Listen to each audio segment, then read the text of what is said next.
for the worst. Well, that's my motto. That's my life motto. Yeah. I hope for the best. I'm really going to bed biting my nails for the worst. Hello, everyone listening to us right now or afterwards. This is our Friday night live stream, drawing live stream. Few guests here with us this evening from different parts of the world. We're trying to do kind of this European hangout of cartoonists and indie comics related guys, so we can get a bit of extra exposure out there, so we can compete with some of the more famous US streams because we can never be on them. They're either too early or too late. So hopefully this becomes more of a tradition. So while myself here hosting the stream in the hopes that doesn't crash, like I was just mentioning it to my guests. And I'm working on my usual project called Chromosome 96. We're still quite a few pages away from the end. I just recently finished my 100 days of comics. I didn't actually finish anything. Just 100 days actually ran out. So I'm at the end of it. And I'm not going to share any of what I've done because it's not that brilliant. But I'm just going to be working on the page here tonight. And hailing from the magical land of the leprechauns and the garden gnomes, where the women are beautiful and the looting is great, comes a very young and very talented gentleman. And if you fought his tutors, a swarm of SJWs that wanted him to obey the academic rules, and he showed him by going out on his own and create a very successful comic called Death Sworn. And so that's Carlo Rowe. How are you tonight? Yeah, thanks. That's a good introduction, man. Yeah, it was okay. I did okay, didn't I? Yeah, I'm gonna use that as my artist bio. Okay. Well, once we have the stream done, then I'll just type it for you. Okay. I'll rehear it and type it. And also another guest here, which you probably will also know. Obviously, that's coming from the Kingdom of the Spaniards. Now here's a man. Nay, he's not a man. He's a legend. Yeah. Okay. He alone stands between the perverse left wingers, leagues of feminists, and particularly unnerving white knights. He fights them daily. He fights them inch by inch, yard by yard, like an American footballer. Here's one of the most celebrated cartoonists in the world, Ibai Canales. How are you? Gabon, which in Basque means good night, good evening to all of you. I'm Good pretty good, evening. thank you. Very good. And also joining us from the Kingdom of Jacob, would you tell us exactly what is the kingdom? It's the Forbidden Kingdom of Czech Republic. The Czech Hello, Republic. everyone. My name is Jakub Švesta, also known as Chevy on the internet. I'm very new to actually creating comic books, but I'm really excited. I'm doing my own sort of free webcomic. It's gonna be called Vestry, awesome fantasy monster hunter story for you all to enjoy. Thank you. Awesome. So that's Jacob Sebastian. Did I say it right? Yeah. Thank you very much. And that is Bastry then, and he's joining us here for the first time. And I'm gonna start. I'm gonna switch to my camera actually, and which is out of focus, obviously. And yes, now each one of you guys can tell us what you're doing. Now, I'll start by Jacob here. He already showed us his page that he's working at the moment. And why don't you tell us what you're working on that particular page? What's happening there? All right. So basically, the bulk of the page is done. What I'm doing now is I'm doing sort of these ghosts or visual aids to help the reader see what's our main character imagining. He's very experienced fighter, and just from the ruins and from the footsteps, you can sort of imagine what went on at this location. So he's basically going through this temple. He was hired to actually exterminate a monster residing inside, and he sort of imagines this huge battle that took place there. So I'm putting these ghosts in the page just, to visually aid the reader. Sounds cool, man. It's like a mixture of Warcraft and Dungeons and Dragons. Am I on the right note here? Is it something like that? Very much so. Yeah. Cool. I've seen some of your pages, man. There's some. The guy is quite buff. There's some wicked poses there. Oh, nice. Can't wait to see some of the other characters. Maybe you can share some of the other pages with us. Something that doesn't reveal too many secrets, but maybe. Oh, absolutely. Maybe later on. I'd love to. Cool. It might take a while to load, so that's fine. I'll pass it to someone else. No problem. Carl, what's your up with tonight? I mean, come on, you're working on issue 3, is that right? Yep. So this is page 6 of issue 3, and so this is the end of that crazy trippy sequence that I was working on last time I was on here. Yes, that was pretty cool, man. I saw you finished. You finished kind of a. Well, there were 2 pages of it, right? The one with the palace consorts, everything basking in this purple neon lighting. Pretty awesome. You're happy with that one? You finally managed to finish it? Yeah, I'm just about happy with it. I went on and did the next 2 pages, and so some of the choices in those have sort of like informed me of how to go back and what I have to change. And there's some tones I just have to, basically just swap the hue on to make it more, make the like color harmony sit in better, make the color movement throughout the book kind of work better. But this is the last page of that trippy sequence. And so we've seen like a future version of Deathsworn, we've seen the past version of him, and this is like his shadow. Like this is the being that's made of all his evil thoughts and all the bad stuff he's done. All right, so you're going Charles Dickens on that. Oh yeah, I guess. Well, for me it was like it's all that hero's journey stuff, Awesome. So this is the like ultimate shadow. I see. It was looking cool, man. And so, can I? Like, oh, sorry. No, carry on. Yeah, no. Well, I was gonna say it's basically like I actually have a design for him here. It's like if his armor was a living organism, Yes, he's looking quite buff on that page there. He's looking bigger than usual, isn't it? Yeah. So it's not really a human form anymore. It's just evil in a weird metal organic body, Oh, I see. Like like Sauron when he goes on the battlefield, because it's just a shade, isn't it? And he has to take shape, and he kind of gets himself into an armor, but it doesn't actually exist as a body inside the armor, isn't it? It's just like you said, a shade, isn't it? A shadow. Yeah, that's the whole thing. I have him with like he has this red cape, but it's not a normal cape. It's like a cape made out of smoke, I see. Sort of like a fog, Let me fix the screen on you because we want to see that in detail. Look at that! Wow, zombified. Awesome, and he's got one eye. He's glowing, but the other one is not. So he's missing one eye, or yeah. Well, that's sort of I started out with the future version of himself. I just gave him one eye because I like that. Like that's usually a symbol of like heroes always get their eyes torn out when they're about to become kings or they're about to become like leaders. It's usually a symbol of like becoming like basically like hardening down on your vision, hardening down on your ideology, and it can be positive or negative, And so I always like throwing that in there. Nice motif, man. Yeah, that's well thought in. Yeah, nice. Like the skull. It's see a little bit of it's got a bit of Frank Miller in here in this kind of setup of panels here. It kind of reminds me of something I've seen probably on Daredevil once or twice. Something like that. Looking cool. Nice. That guy falling down. Awesome. I really like your vampire girl, man. She's really Oh.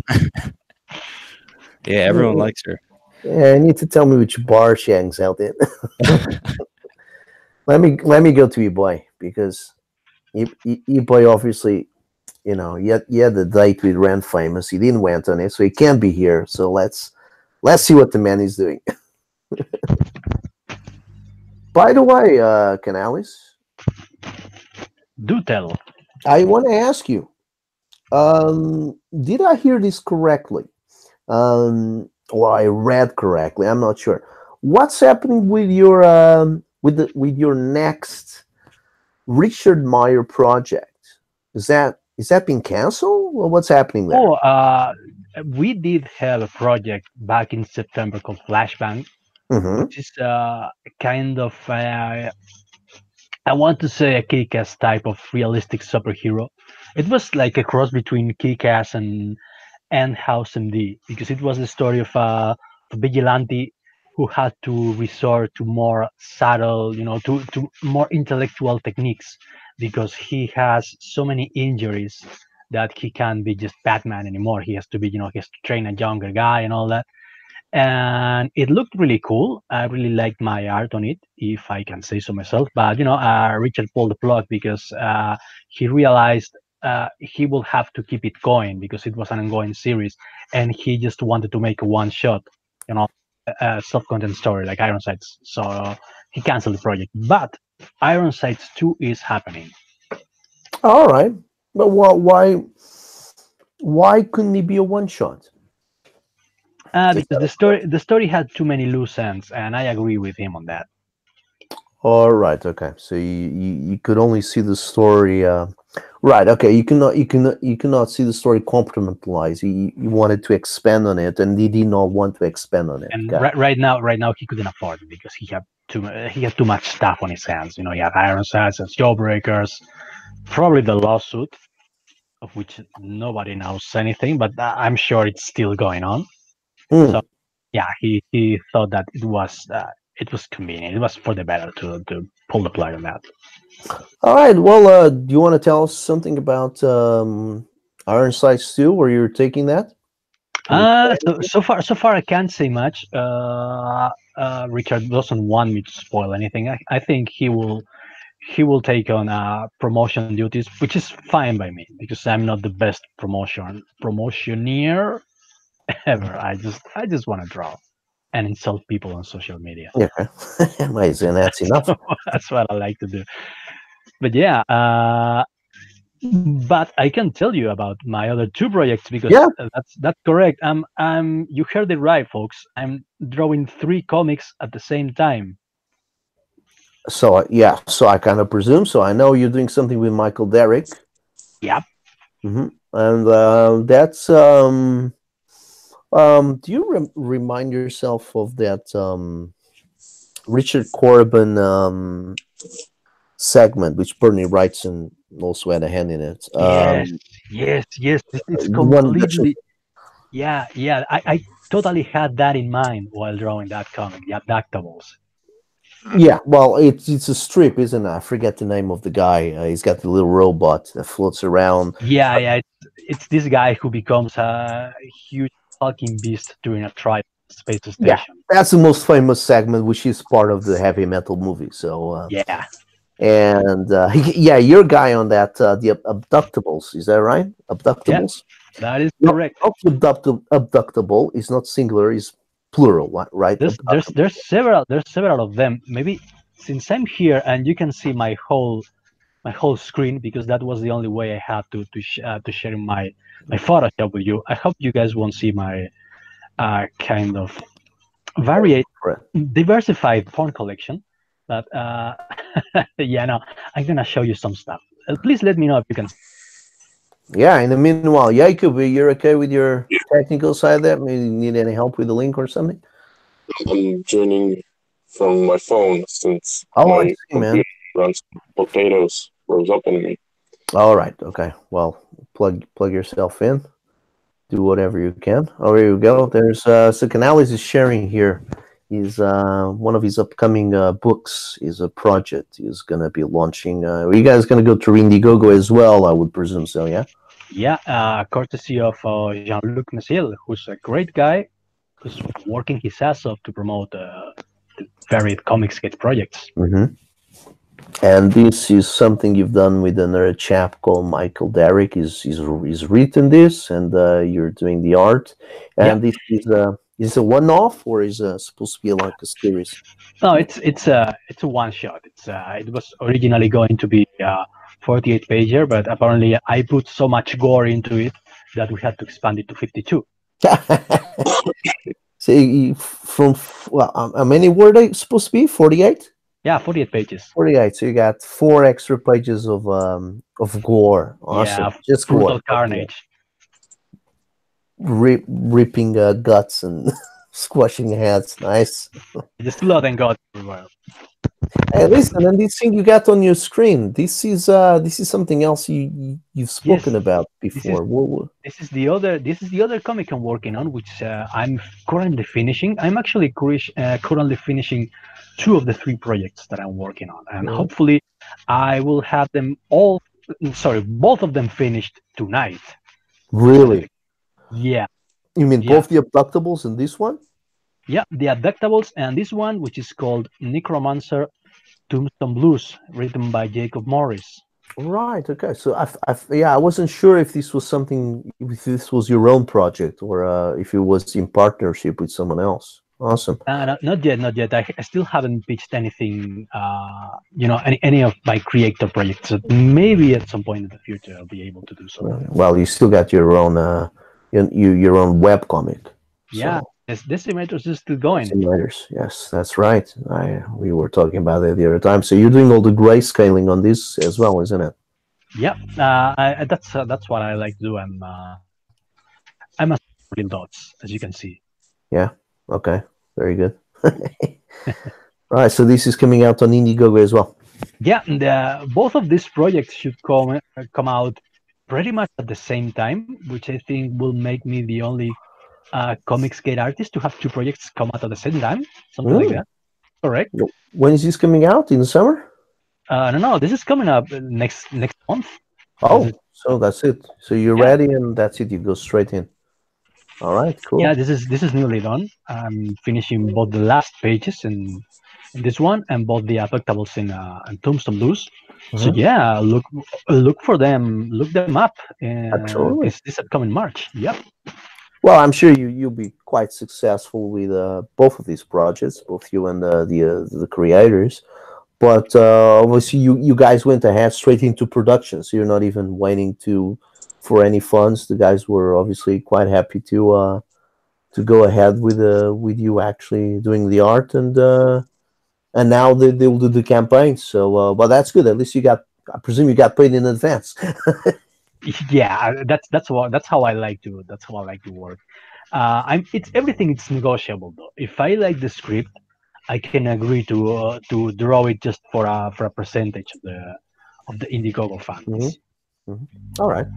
Well, I gotta say, I'm very curious about the Abductables. I think is stylistically looks cool. You're doing some. I think you got some of your nicest panels in it from what I've seen. They I look think so quite too. Yes. dynamic. Maybe the sort of environment has allowed you to do something else, something different this time around. You know, one big guy against little guys, and the set, the scenery, because he's in UFOs, isn't it? It's a bit more. It's kind of a bit more linear. Maybe the backgrounds are not so exhausting. Maybe. Yeah, So, since it's I'm mostly a fantastic genre artist, like horror and sci-fi and all that. Pretty much because it allows me to just make up the scenery as I go. I don't have to work with references. Yeah. I love working on Ironsides. It was a great learning experience. But having to look up how a Texas Texas rig oil looks and having to replicate it on page, it could be excruciating at times. Yeah. So every now and then I like to take a break and just do one of these crazy things with aliens and monsters and stuff. Awesome. I gotta ask you, did you guys ever thought about having the Abductables in colors? I think that would skyrocket the budget, but The original script is in color. It's got color references for the aliens and the blood and all that. Yeah. So I don't know. Maybe if I need to consult Michael on this, but Yeah. maybe if the Indiegogo is particularly successful, we could hire a professional colorist. Because I'm not the best colorist, and I don't really like to do it. I can do it, but I don't really. It's not really my thing. Do it as a stretch goal. Hey, do you mind sharing another the page from the Abductable so the other guys can see and Of course. they can give me an opinion? Hey, Jacob and Carl, what do you think of these pages he's going to show us in colors? Maybe kind of a soft watercolor style thing. Zoom in on that and give us some. Can you lock them? Yeah. Yeah. See, I would almost think very simple, almost no shading would work the best. I don't know. I think it's sci-fi. Like I already see, because I'm always rim lighting everything in my book, and I'm already seeing like you have these laser beams, you have these light sources in the back. Like you could definitely throw on some really crazy lighting, and that's just gonna like draw out even more of your form, you know. And you won't have to go too far with the shading, like on the actual characters, because you have everything already toned. So if you just use those tones, put a gradient map under it. I think it would be just a matter of adding flats, right?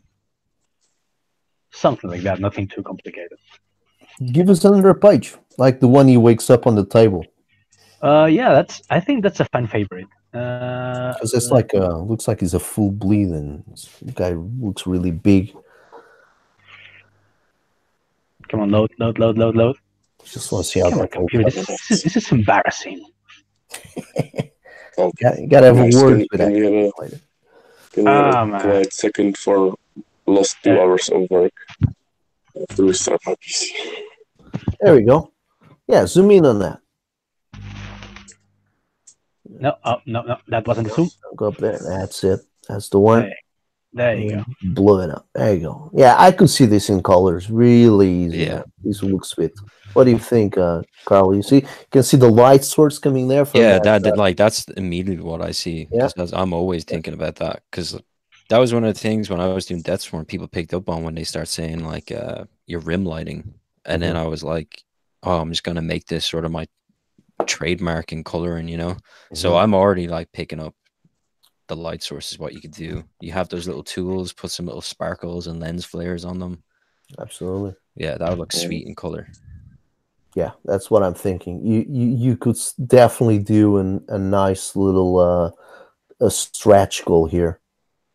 Well, hopefully that will be a possibility. We never discussed it, but that would be cool. I think this, you know what? I think we could do like this 1950s variant, like we have for the cover. We have 2 variants for the cover. One in color with the logo and all that, with the logo that Michael and I agreed upon, and one which is in black and white with this 1950s sci-fi B movie style.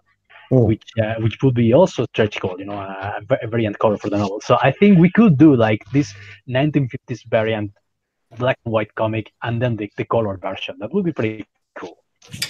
Oh, you're thinking of having a guest artist to do that cover, or is that going to be all you? Oh no, that the cover is mine too. The cover is done. I have it in 2 versions. Oh, okay, it's done. And you're thinking about colors on that one at least. The cover is going to be in color, right? Yeah. Yeah, awesome. At least the basic cover.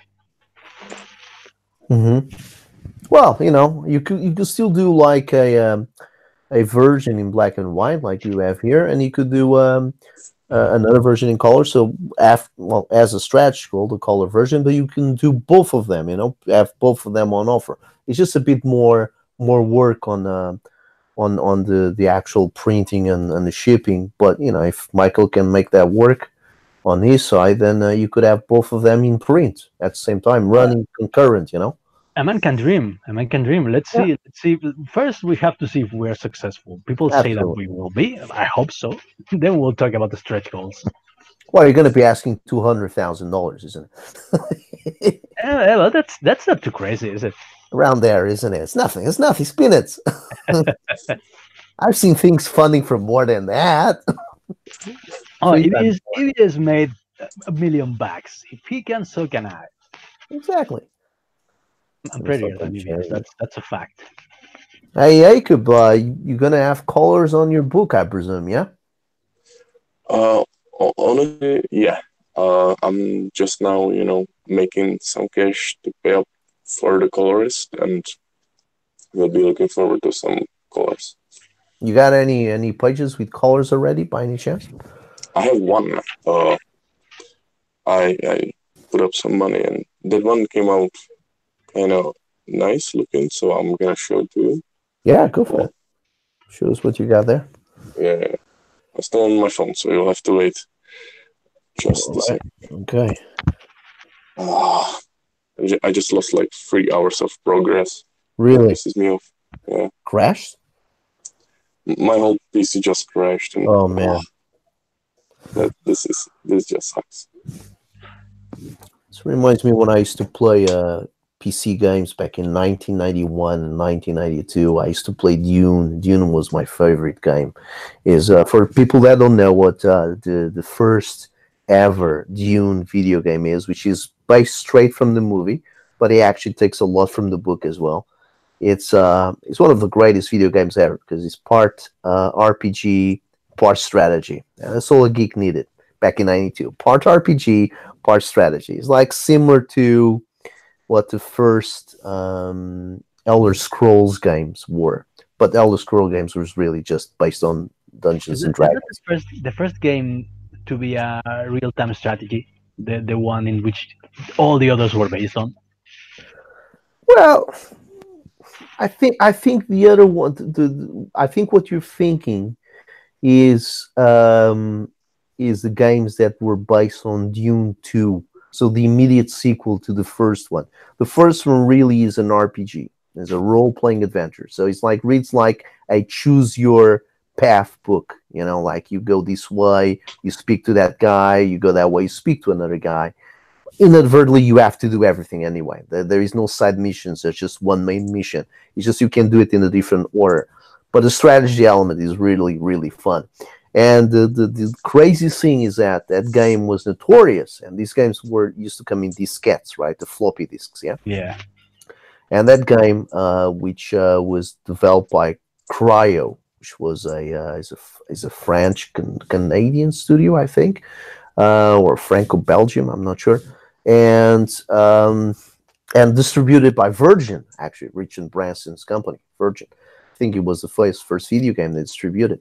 And the game was notorious for crashing, crashed all the time, and it was really upsetting because you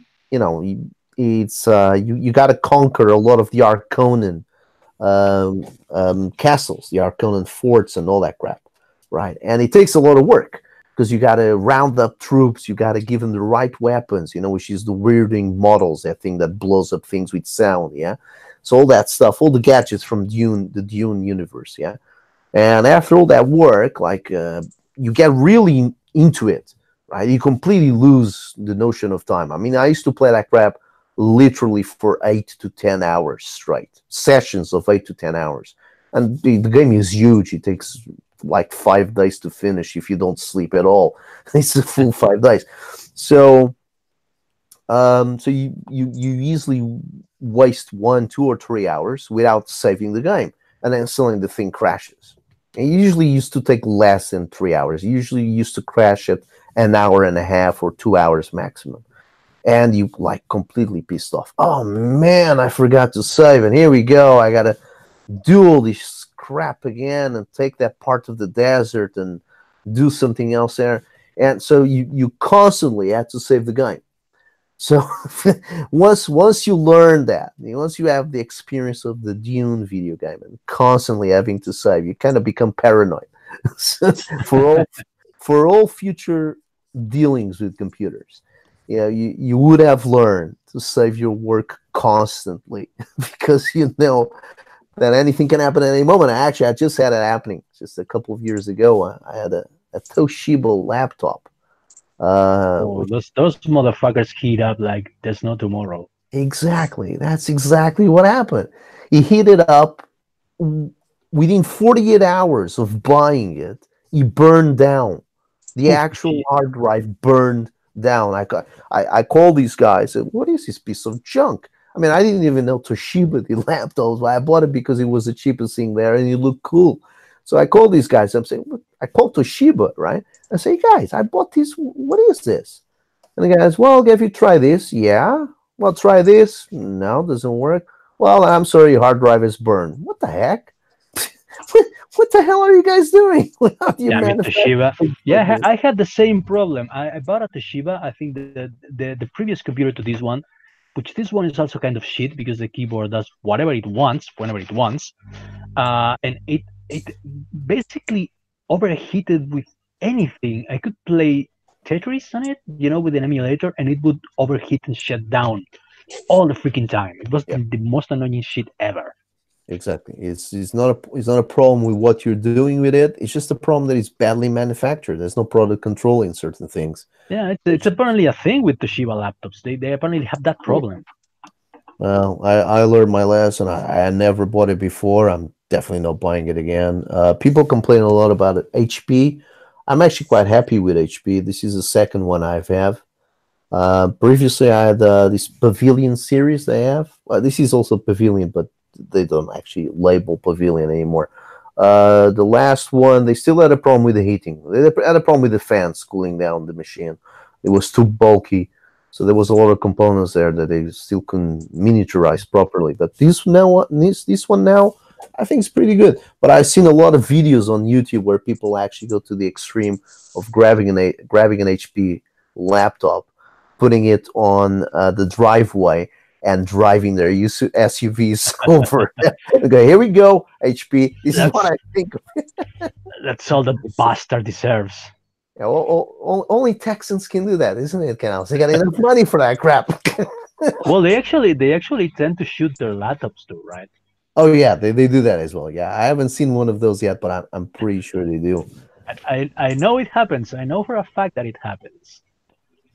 It does happen. I'm pretty sure. Yeah, Jacob, did you manage to get your color pages? Yes, I did. This was just stalling until you would get the color pages. Oh yeah. See, this is why it takes 6 goddamn months to produce one issue. I'm gonna put your sound up a bit, okay? Because you dropped and you came in again, and I'm just because I have a phone, so I'm sorry about that. I'll be back on my PC shortly. But take your. I'm definitely buying a new PC after this. I'm done. Are you gonna break it? You're gonna drive over it? I might. I just might. What is it? What is the mic? I built it myself. 7 years ago, so it's a really old one. Why, is it custom built? Yeah, you just buy the parts and you build it yourself. It's not that hard. Yeah, my son wants to do that because he's starting to dab in photoshopping and trying to become a digital artist, and he's trying to convince me to get all these separate parts. Oh, you're up now, man. Okay. Well, guys, I gotta drop out. Family life beckons, so I'm sorry I couldn't stay longer. Oh, you gotta go. Oh, yeah. I'm sorry about that, but I promise I'll be here for the next one. Yeah, please. I'll stay longer. I'll be more Canales. That's great. We'll see you again. See you. Yeah, guys. Take care. Bye-bye. See you, man. Bye. There we go. Is this better? Yeah, well, I'm gonna share it with everyone so we can see your. Yeah, we can see your comment and present it to everyone. There we go. Awesome. All right, so this is the final color scheme. Is this? Are you still gonna do any layers here, or this is it? This is the finished product the colorist sent me. So yeah, I like it. It's cool. This is the finished one. Yeah. I have just this one. Still kind of The palette reminds me of Narwhal. You know Narwhal? Does Earthbound, that book? Yeah, Earthbound. Yeah. Yeah, it looks kind of. That's like the same color choice you'd use. I've seen that. Yeah. So this is supposed to be sort of a flashback sequence. So I told him to stylize it to a certain point, make it sort of reddish. Yeah, I like it, man. It's got a something between a cell shaded style and, but obviously it's not just cell shaded, so it's got more to it. And I like it. It looks more. It reminds me of stuff that I've seen in the Epic Illustrator comics back from the early '80s, like something out of Jim Starlin. Kind of more flat color stuff, but everything's in place. It's very neat. So yeah, it's cool. Yeah. So the whole book looks like this is great. And where are you launching this? I'm not launching. I just want to make it on my own. Are you going to put it in the shop? Like Carl has his book in a shop. It's through Yeti that you can get it. So yeah. Well, we're probably just gonna do full online. So just set up some website for us and post it there so people can read it online. Oh, you're gonna be available as a free download? Yeah, probably. Just the webcomic. Well, just the first issue. After that, you intend to sell some copies, no?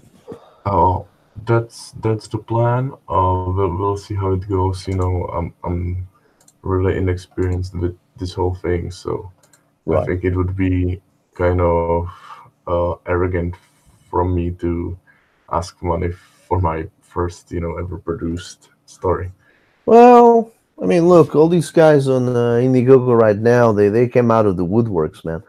I mean, yeah, I do have some thoughts about that, but Yeah, well, that's actually something I wanted to find out what feedback people have about that. I mean, anyone can do whatever they want, isn't it? I mean, and some of these guys actually have been creating stuff for many years, and just like myself, and just waiting for an opportunity that is probably the most suitable time to kind of launch it, like piggybacking on a movement or something.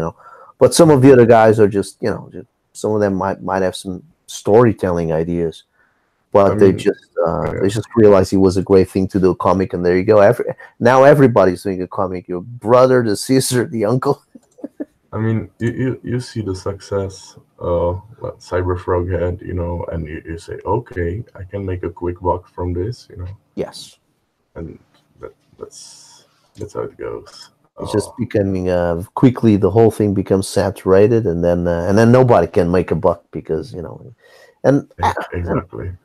And I've seen the different level of quality in the overall amount of the projects available under a certain banner. And again, what can you expect from people which never actually dealt in this kind of work or in this kind of industry? So obviously, a lot of them are going to be lacking. And then some works which are actually good, then I fear they might not get the exposure Sorry? Yeah, I mean, they don't get the exposure they would deserve. Yeah, well, they either get swept under the rug, or they're just going to be, then they're not going to get the accolades that they deserve because they simply, the attention is too spread out. The consumer attention. People cannot. So they're just going to go by whatever has a better cover, really, because by then, if you have 30, 40, 50 books on offer, who's going to look at the pages, isn't it? They're just going to go, oh yeah, okay, that sounds okay. The title sounds cool. I go for this. So people have money to spend is great. Unfortunately, they're probably going to be disappointed with some of the projects. I mean, for example, I have backed a lot of stuff on Kickstarter, and some guys, like through Facebook, I I familiarized myself with a lot of creators, and they were launching their projects mostly on Kickstarter. So it was like a batch of creators. This was some time ago, about like 4 or 5 years ago, 3 years ago tops. And I became friends with all these guys, and I started going on Kickstarter and actually started buying their books. And I gotta say that they were all bad.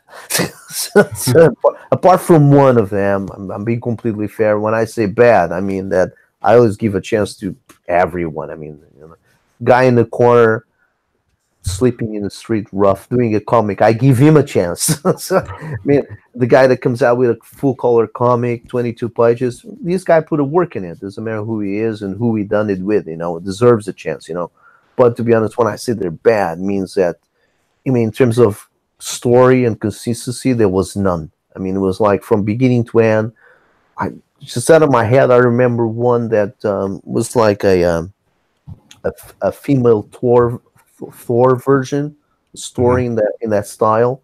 Very mythological, very out there, and it was so word heavy that I almost sent a message to the guy, but I don't like to disappoint people. Again, the guy had a lot of work; he did it mostly on his own, and he had problems with the colorist that he hired to do it.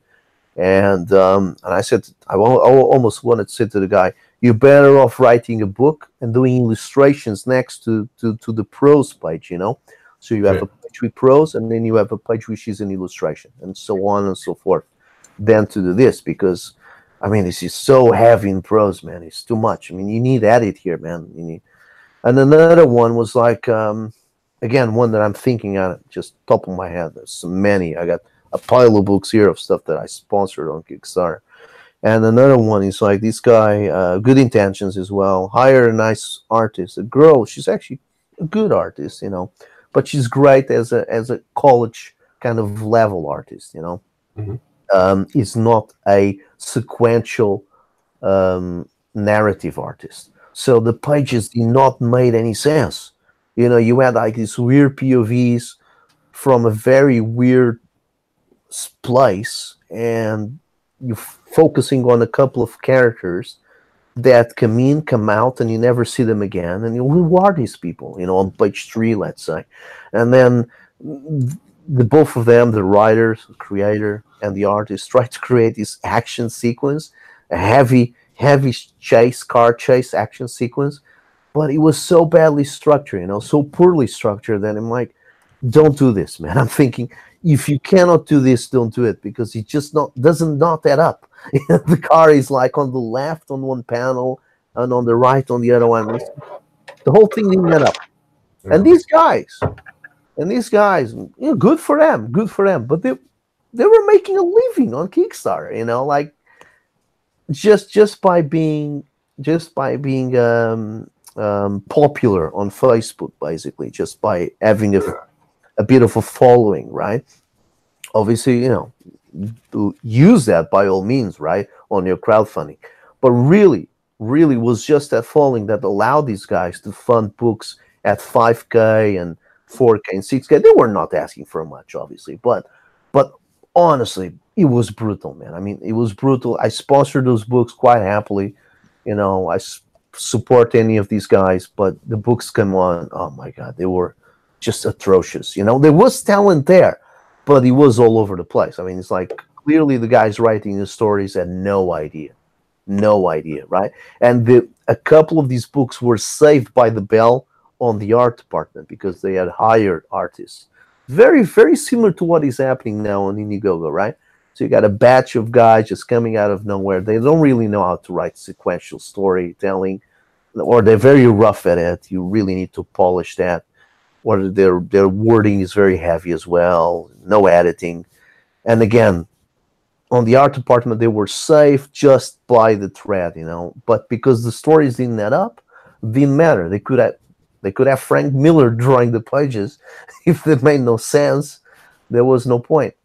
So I'm very scared now because I want to sponsor a lot of books, to be honest. Some of them I kind of think they're good ideas, But I'm a bit scared, because it's untested talent, Yeah. especially on the writing side. And also, you should never put a lot of eggs in the writing basket, because writing is so.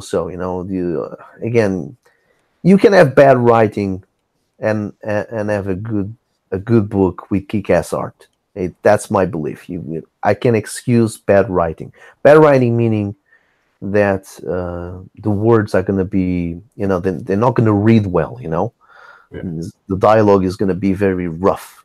So that's what I call bad writing. Yeah, but you cannot excuse bad narratives. The narrative has to make sense.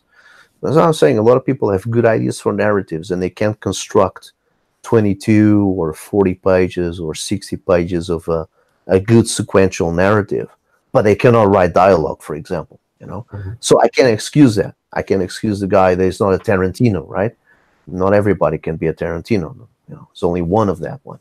So, but if the story doesn't make any sense, and I'm very scared that a lot of these guys have no idea how to do sequential art, and they're just launching books. And this might become a problem in the future, because then if these books fund at the tune of tens of thousands, right? 10,000, 20,000, 30,000, they come out and they're unreadable. This is a problem, because a lot of backers are not going to back again. For Right. example, me. Yeah, exactly. And this is in it of itself a bad issue, and it does reflect bad on the whole idea of creators doing their own thing. Uh, so I 100% agree with that. That's Yeah, kind of why, yeah, that's kind of why we do it, for free. At least the first issue, 100%, just to kind of prove people that, what what they what they're getting. So we definitely want to improve on the second issue, but you kind of get the gist of it, what you're getting. yeah, it's very good, man. It's very good you're doing that. I mean, yeah, because it's like this. I mean, you like a passerby, a guy that is just an average consumer, right? A normie, like Mhm. they're being called. Yeah, and he goes on Indiegogo. Yeah, he has no idea what's happening. Yeah, there's many offers on Indiegogo. So many comics there. Everything is there, from little kids comics to hardcore stuff. More for adults.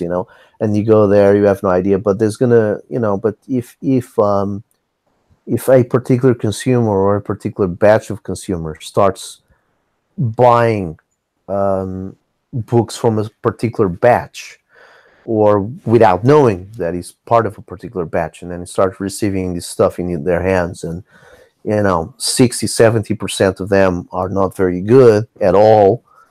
Again, that alienates consumer trust, and well, there's nothing we can do about that, isn't it? It's a free-for-all platform, and that's a great thing about it. It's just that Yeah, but I also think that there's I think the number of people that are just buying off of Indiegogo as a store, I think that's pretty small. I never go there unless it's like someone I follow on Twitter telling me. Mhm. I think the idea of it, thinking of it as a store, Mhm. and it's sort of like having all these books lumped into a store, is different than what it is. Because it's like you were saying with these followers, these guys were getting all this book supported with just followers, and you're engaging in a different in a lot of ways. People have already been entertained, Yeah. and it's the vouch for the book it's a symbol of support. It's almost like a Patreon idea, because people are doing these YouTube channels and all this stuff, and that's where the real reciprocity is. It's not actually in the end product. It's actually like the people are engaging in all this free material people are giving out, and they're going, how do I support this? How do I support this? Oh, I see. Yeah, that's a good way to look at it. Yeah, I hadn't thought about it like that, actually, because obviously, I'm when I used to collect comics, which I don't anymore. Actually, I only buy now the indie stuff that I mostly on crowdfunding. and exceptionally a book or two from the mainstream publishers here and there. But that's a good way of thinking about it, because I always thought about who are the people that actually only go on crowdfunding platforms and buy things periodically, like a lot, because I only go there when I know about a particular project or a particular guy, whatever, But I wonder what the main crowd is that goes on places like Kickstarter and Indiegogo. Actually, is it people that only buy things like that in terms of Yeah, well, art? I know that. Have you seen a comic Long Harbor that just Yeah. launched this week by Nashitobi Tim, I think, and I'm not going to try pronounce. I think it's Alejandro Milbrat or something, but it's like this John Carpenter-y, Lovecraftian sort of comic. But I mean, the art in it is like, it's like nothing you've seen before. Like, it's amazing.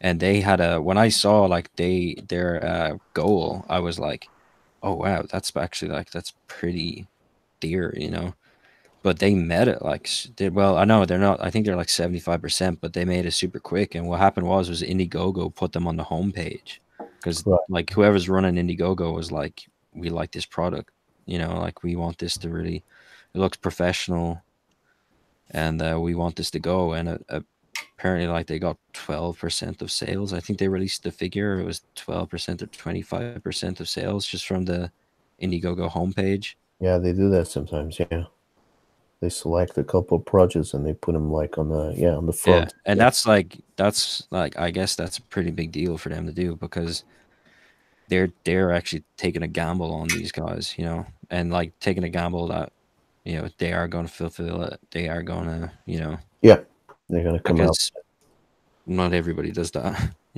Well, yeah. That's also the other thing, isn't it? You got to rely on the person that actually. Yeah, I think that's why it's almost like people are more willing to give it to people that have these YouTube channels and stuff, because they're staying around, They're not just gonna hop up and run away. They're staying here, Exactly. Yeah. So definitely the way to go is to build really mostly a presence on YouTube. Well, just what we're doing now, isn't it? Because it's really the best way. First of all, like you just said, to convince an audience that at least you exist, you're there, you're doing live stuff, so you present yourself on camera and all that. So people get to trust someone that can actually see, and someone that can actually be seen daily or weekly is also more difficult to run away in case they fund and then they just disappear. So it's still not a promise that the book is going to be good, and it's still not a promise the book is going to be delivered on time. But it's better than just a page on a crowdfunding site with nothing else to back it up, isn't it? Yeah, definitely. Like, I see people that the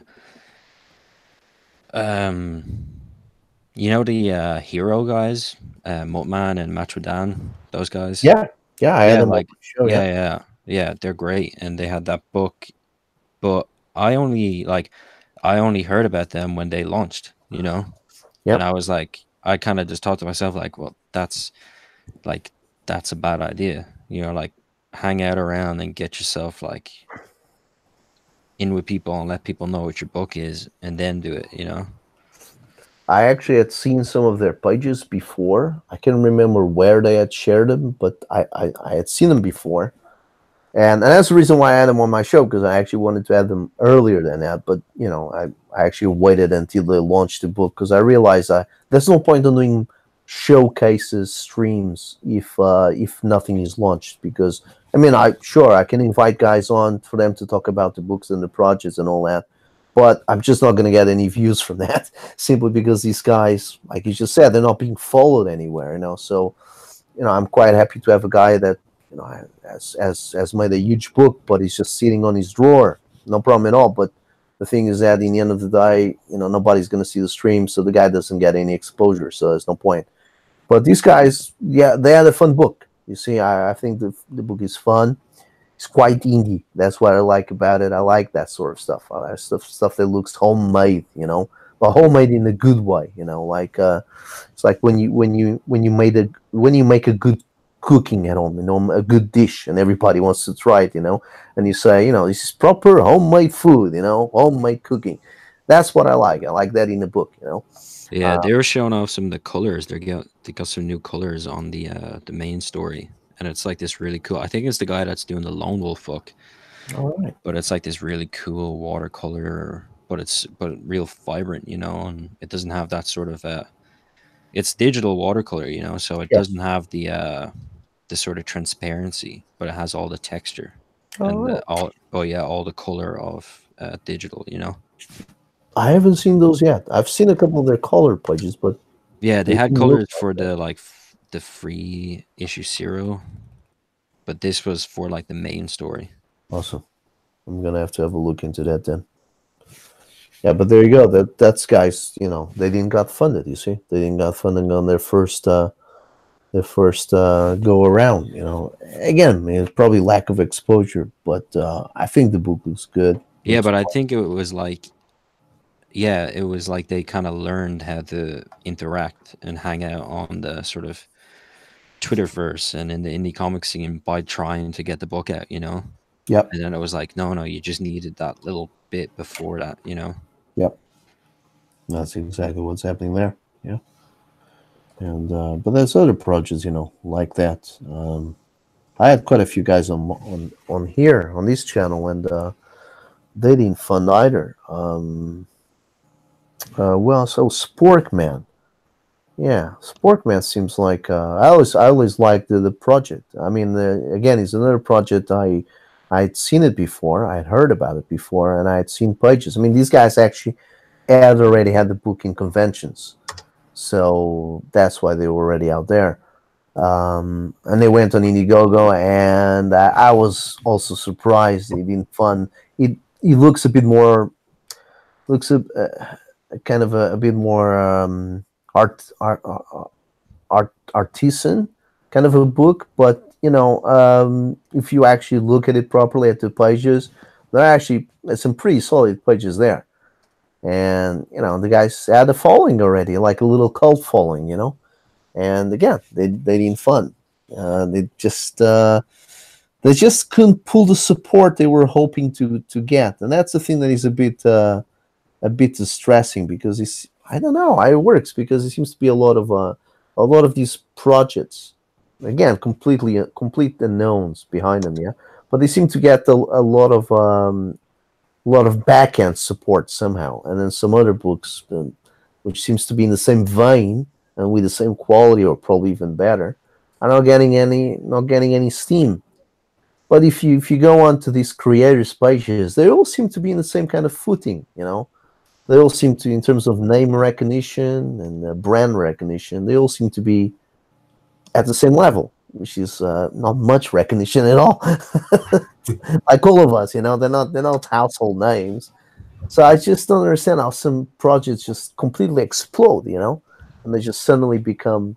I understand with the bigger YouTubers, I understand that. Like, what's those guys that did the solo story? Um, the world class bullshitters, you know, channels like that, you know, which they're quite popular, right? And then it's just okay. They decide to launch a comic book. Okay, that's fine. They hired a couple of writers, a couple of artists, and there you go. And I understand that it's funds and it's like 30 grand or something. Okay, but you know, everybody else, you know, it's like I understand some guys just managed to get something funded, which was like 10K, and I'm like, all right, okay. And the other guy next to it, exactly the same kind of book, and he didn't fund. He got like $200 or something. Maybe it just comes down to timing. You think it's mostly timing? I mean, look, the well has to go dry at one point, right? Yes. So you put all these projects up, and people don't really care about those projects. They more care about the cause. So they spend most of their money, the money they have, to spend on just this wave of projects, right? And then when the next wave comes, there are no money left. So Yeah, they're gonna but be. again, that's thinking that like there's not one well, you know? Yeah. Well, Like Oh, there isn't one sect of people. And like that's the trouble of actually locking this down into a one group of people, you know, and saying like, oh, this is only like Indiegogo books are only for these types of people, you know, because that's how you actually the well goes, you know, because you've removed any power of disassociation, and so anybody who actually wants to disassociate from anything won't go there, and so you're like basically poisoning multiple wells down, and then you're fucked. I think it's like I don't know. I think one of the things I find really sells a book is having your Mickey Mouse. You know, like Deathsworn is my Mickey Mouse. More people know Deathsworn than me. mhm. So like, and you like that's what a lot of indie books don't have is they're just trying to tell a story. They're not trying to sell you a property. They're not trying to sell you a world, you know? And I'm like, no, I have my whole Disneyland here, you know? Look, here's my Mickey Exactly. Mouse, you know? That's a very good point. Yeah, I mean, we're not talking just about a mascot. We're actually talking about an IP, a Yeah. premise, or a character that it actually pulls people in. That it wants to invest the reader in it. Exactly. That's a very good point. That's something that is important to note. Yeah. Well, it's something that's like indie comics just don't have that. I hate that. And like you were talking earlier about getting these indie comics that are just garbage. And like when I did go to like a lot of comic conventions over here, and you'd get given books, or like you'd throw your mate the money for his book or whatever. Like the majority of them, I can never get past the first page. You know, it's almost like their goal is to make you not read it. You know, because they make the first page so just like there's no mystique, there's no mystery, there's nothing cool about it, bogged down with dialogue, you know? You're like you just kind of buy it and you're like, "Oh, cool." And then you see them next time, they're like, "What you think?" And you're like, "Yeah, it was good. It was Getting great. out of here. Yeah, it was great. That was great. It was great stuff, you know." I know one guy did an anthology by himself. He was a writer, and he did a whole anthology book where he paid all these different artists to just do these 4-page stories in a whole book. Mhm. But they were all like short stories by him, 4-page anthologies. And I was like, dude, like these stories don't even deserve a middle or an end, let alone a fucking beginning. Please don't do this. The first story was like every 2000 AD Future Shock. Like Yeah. the plot that's in every one of them, Mhm. it was that. And I was like, have you never picked up a fucking 2000 AD, man? Like, why did you put that in this book? Like, Mhm. so yeah, I've always been like property based. Like, I want my stuff to go up against X-Men, you know? Like, I'm building a universe here. And, like, that's kind of the whole point of doing toys or t-shirts or whatever, you Yeah. know?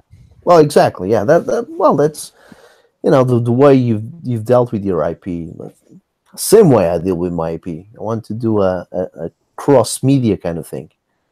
So it's got the potential for video games, got potential for action figures. All these can be in our heads. All these can be just concept, but at least it's got that potential, that visual potential, and that narrative potential. For example, I got another project coming, which is precisely the opposite of that. It's a more like, The K-Man one? yeah, it's just more about. It's more like introspective, basically. It's not. It has no potential for anything, but maybe be a movie. But that's it. It's not. It's not something to be commercial in the sense that I can make action figures out of it. It's something more personal. It's a more personal stories and a more personal work as well. And that's why I went for a top artist, which is a guy that can explore what I want to tell. So there's got to be thinking behind our projects. And again, That's the problem with these guys that made projects which I bought on Kickstarter, and some of the guys which are on Indiegogo. I know that unfortunately hasn't been that much of a thought process behind it. You know, they just thought of a cool idea and hired whoever they could afford, and there you go. They got something. They put something out there, but it's not necessarily going to be any good. Sorry, guys, I was just focusing this. Well, But yeah, you're right. see, I should have met you before I started the book. I could have actually got some good tips. Well, I mean, listen, I'm not the godfather of comics. Oh, yeah, but come on, you're at least, in it a little bit. I read a lot of comics though in my time. My time is like because I stopped reading them in the end of the 90s because the saturation that Richard Meyer is complaining about now, I saw it creeping in back in the 90s. Actually, even before that, the 70s had a lot of stuff in it. You know, there was come on, there's some issues of Captain America. Captain America as a comic. There was a time in the 70s where he became Captain America and the Falcon, yeah, and it was very nice for they renamed the title, yeah, they just to add and the Falcon, yeah, and it was nice for a few issues, yeah, because it was really cool that buddy kind of relationship, you know, between Cap and Falcon, yeah, very nice. I always dig the Falcon. I think he's a really funky, fun character, yeah, and he's a guy. Well, he's a good character on his own, so he's a solid character, yeah. And but then they just carried on. I think I don't know how long it lasted, to be honest. It was through 2 or 4 years like that, or maybe less than that. But it's at least a good 20 issues, yeah. Captain America and the Falcon, halfway through the continuity, you know. And then it just became towards the end of it.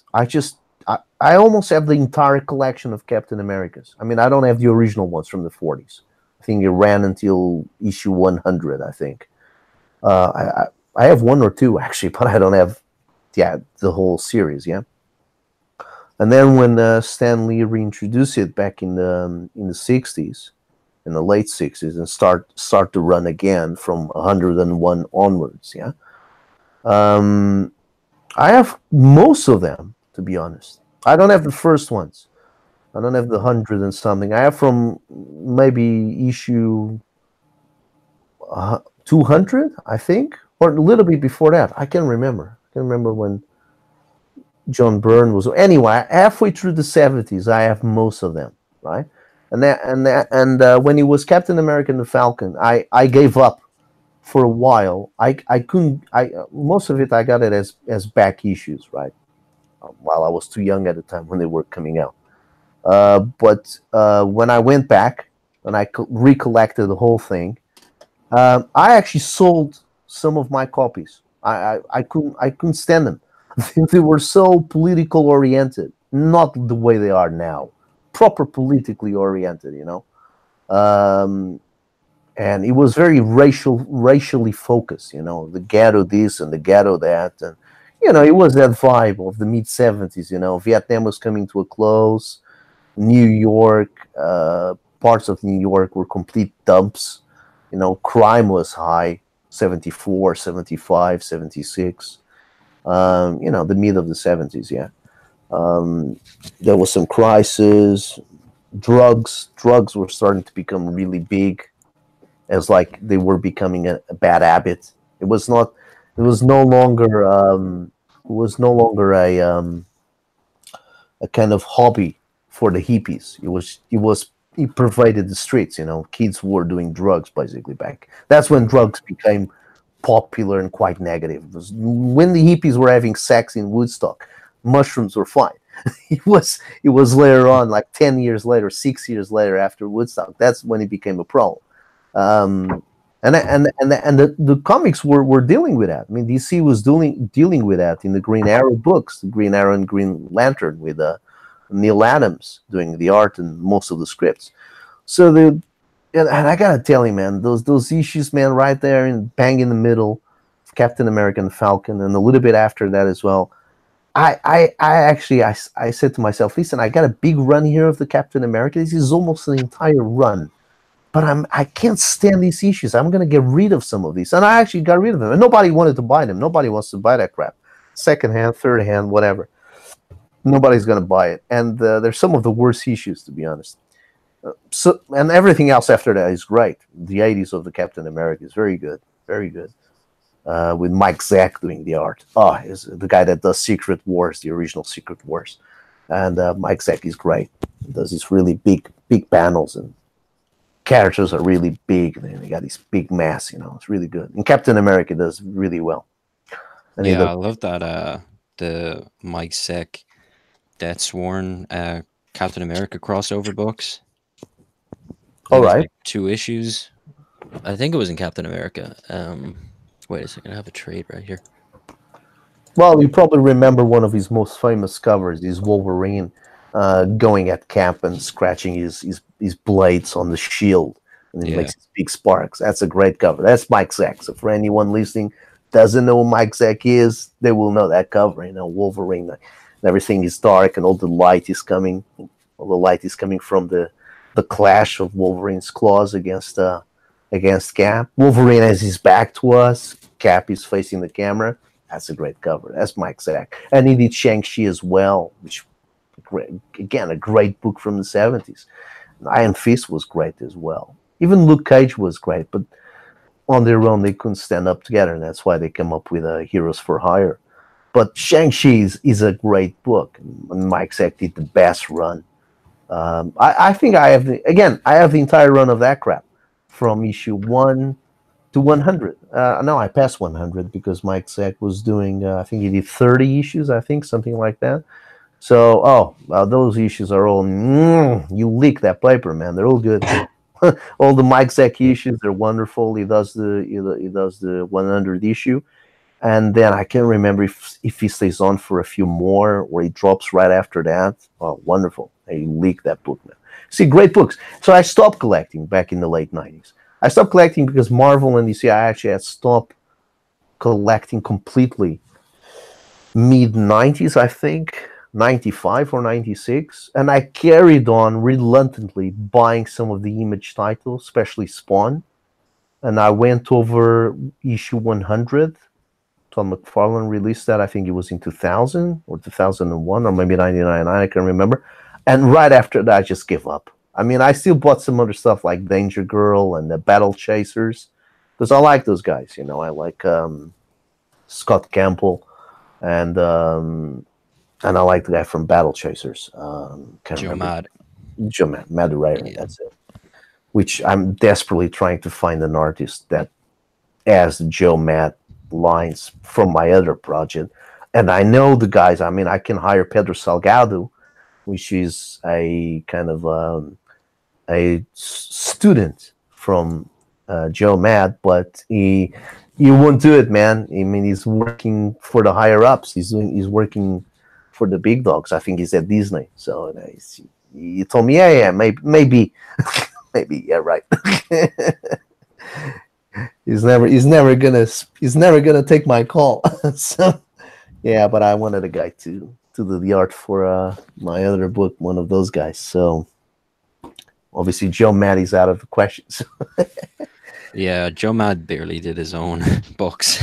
Oh yeah, he was always late.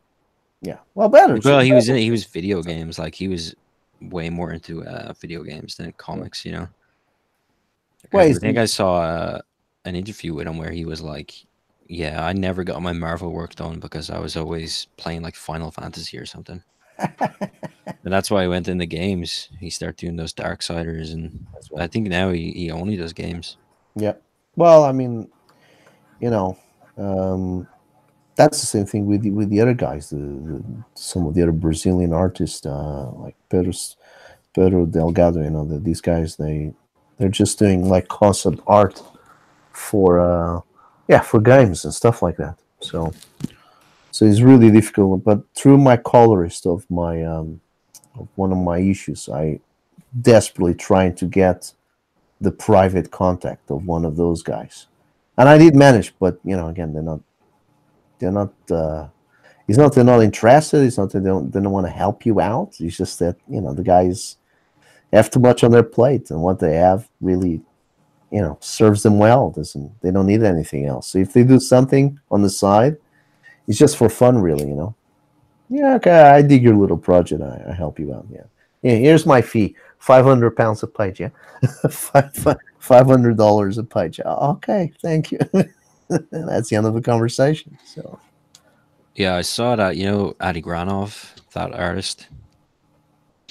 who? Sorry, Adi Granov. what is he done? He does like a real kind of photorealistic. He did the Extremist book, the Iron Man Extremist book that they sort of based the Oh, right. movie Iron Man on, and he did all the concept art for Black Panther. He sort of goes back and forward. Like he doesn't do any books now. He just does covers. Like, well, I mean, that's every good artist now. Only does covers for Marvel. Yeah. But he only does covers, and he said something about, I saw a post, I think it was on his Facebook, and he was like, I'm no longer doing private commissions. He's like, if I'm doing a piece of art, I only want to do cover for like covers for Marvel, because he's like, I get the paycheck for publishing it, and then I get to sell it afterwards. Yeah, exactly. I mean, most of those guys, like Campbell, Scott Campbell, he's only doing covers. He's never again going to touch a single. Oh, can you imagine the drama if he actually tried to do a book with interiors? Yep. At least when he's doing a cover, he has to draw a female once. Yep. And they still give him shit over that. Yep. Well, but the other question we could be asking is, can you imagine how much you would pull on Kickstarter if he decides to do a book and launch it there? Yeah. Well, does he own Danger Girl? I think so. Was that an Image book? Yeah, it was. Yeah, he must have the rights to that. He should definitely do like a... well, unless you sold them, talks of a movie has been going on even before the book came out. But I'm pretty sure he still owns the IP. There's no reason why he wouldn't. I mean, he could leave off that for the rest of his life and not do anything else. For sure. I mean, how well does that trade paperback sells? Well, it's one of those things where, whenever someone says, like whenever you see amateur, like or whatever you want to call them, like new artists say, like they'll put a post up in a group or something, and they'll be like, "How do I get better at drawing girls?" Everyone goes, "Danger Girl and Frank Cho." Like that's everyone's thing. So I'm pretty sure new artists are just keeping those books in print as much as actual readers,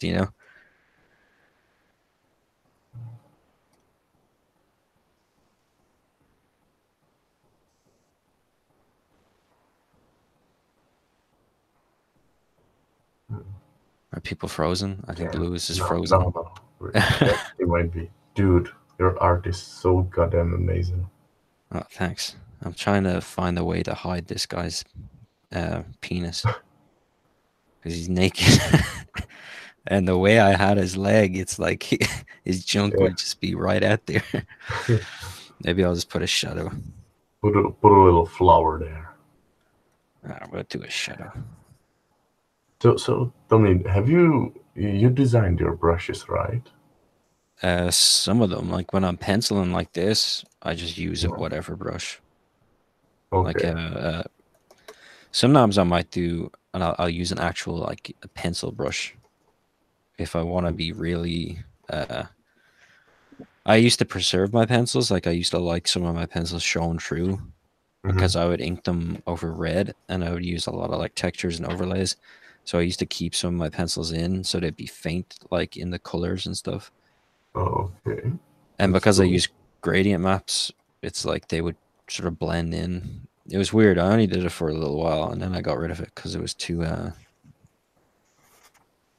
I was putting so much effort into the pencils to make the pencils look good. Yeah, but... So now...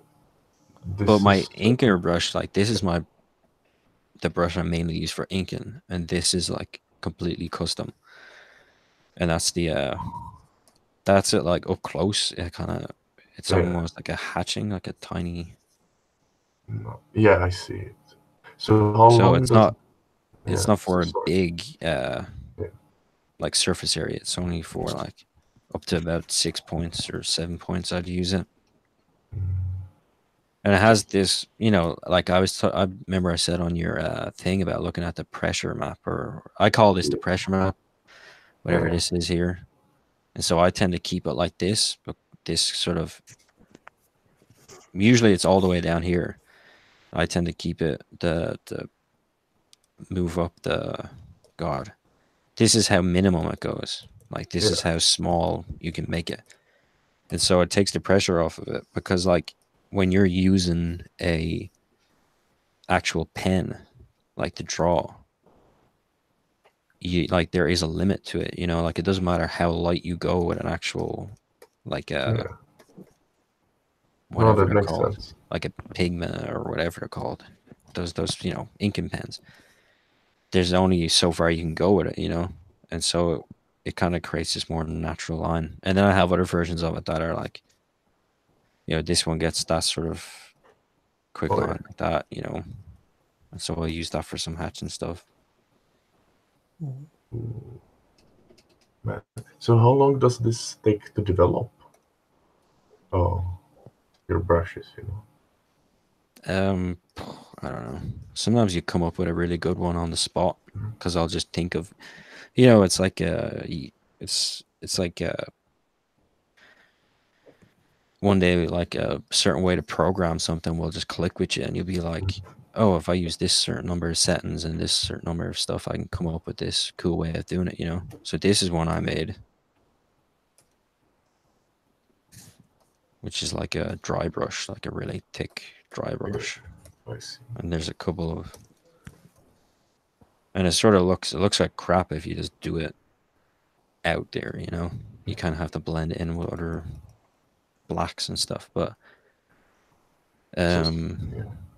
You need to put these somewhere, man, because I'm on them. if you set your price, I'll go for it. this is Yeah, sorry. this is one I made that was like it's a more Oh yeah, this one's natural real thing. nice. Yeah. So yeah, I don't know. Some of them are, if I really like one that's like a Both one, I'll keep it in there. These are recent ones I made. Oh shit, it's way too big. Which are more, it's like a split bristle. Oh, I see. But I have another version of it that's more like a dry brush effect, Could you please show me how to open the pressure sensitivity menu? Oh, okay, so you click on your pen or whatever it is, and then you see the brush size, the Yeah. the slider for brush size, and there's like a little sort of like an arrow.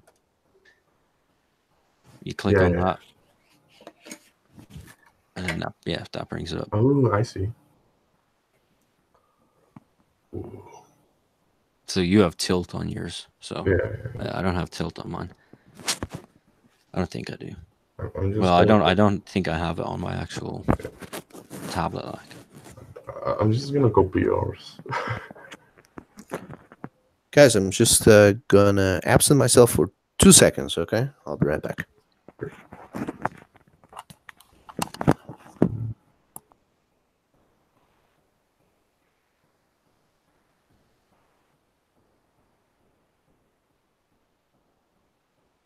but yeah, it's one of those things I notice in your lines. You're definitely using like more of a brush style, Yeah. which isn't always that natural for people. Like I wouldn't be able to use a brush style to do like big, definitely. long, continuous lines. Yeah, that's difficult for me. Yeah. And then you're also trying to get the full control at that pressure sensitivity, Yeah. Good find. Yeah. Dude, you're blowing my mind. Yeah, it's way more comfortable, right? Yeah. Oh, this is such a difference. So I could You see, I continue. see there are some people who will go and they'll do something like, they'll basically have it just like this, Yeah, so just a like flat line. no, and that always Yeah. looks real unnatural. That looks super digital. It looks like you're trying to draw before pen pressure was invented, Yeah.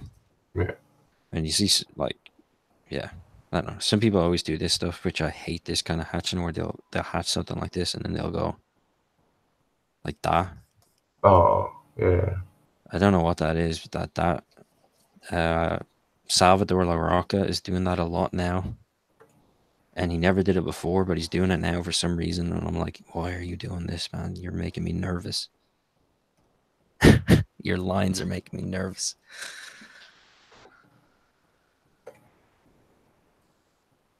Oh shit. I'm so gonna play with this. This is amazing.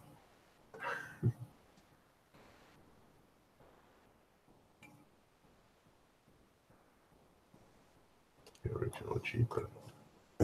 Okay, I'm back. Funny thing is, I muted myself, but somehow any noise I was making here, it was still coming up as a microphone is active. So I don't understand. Now is it possible something mysterious has happened?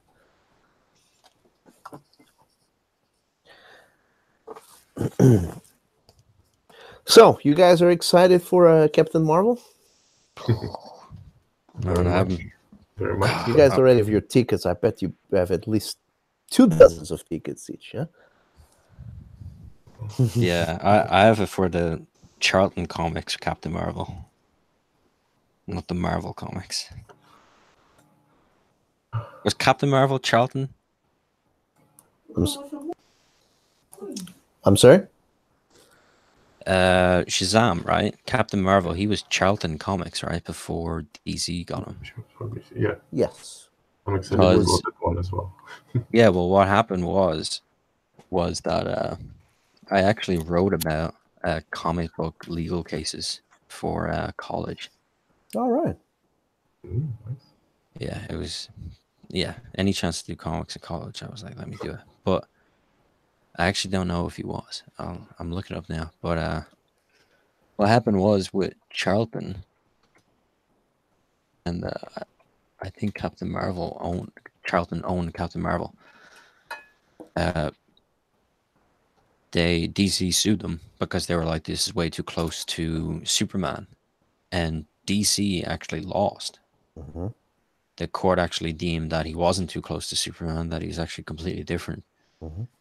But DC had dragged Charlton through so much legal fees for so long that Charlton were basically bankrupt and they had to sell to DC. And so that's how DC got all those characters, Captain Atom,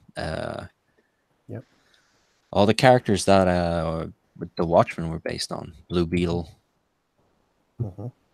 That's right. Yellow Jacket, That Peacemaker. was just it was just an excuse to bankrupt Charlton.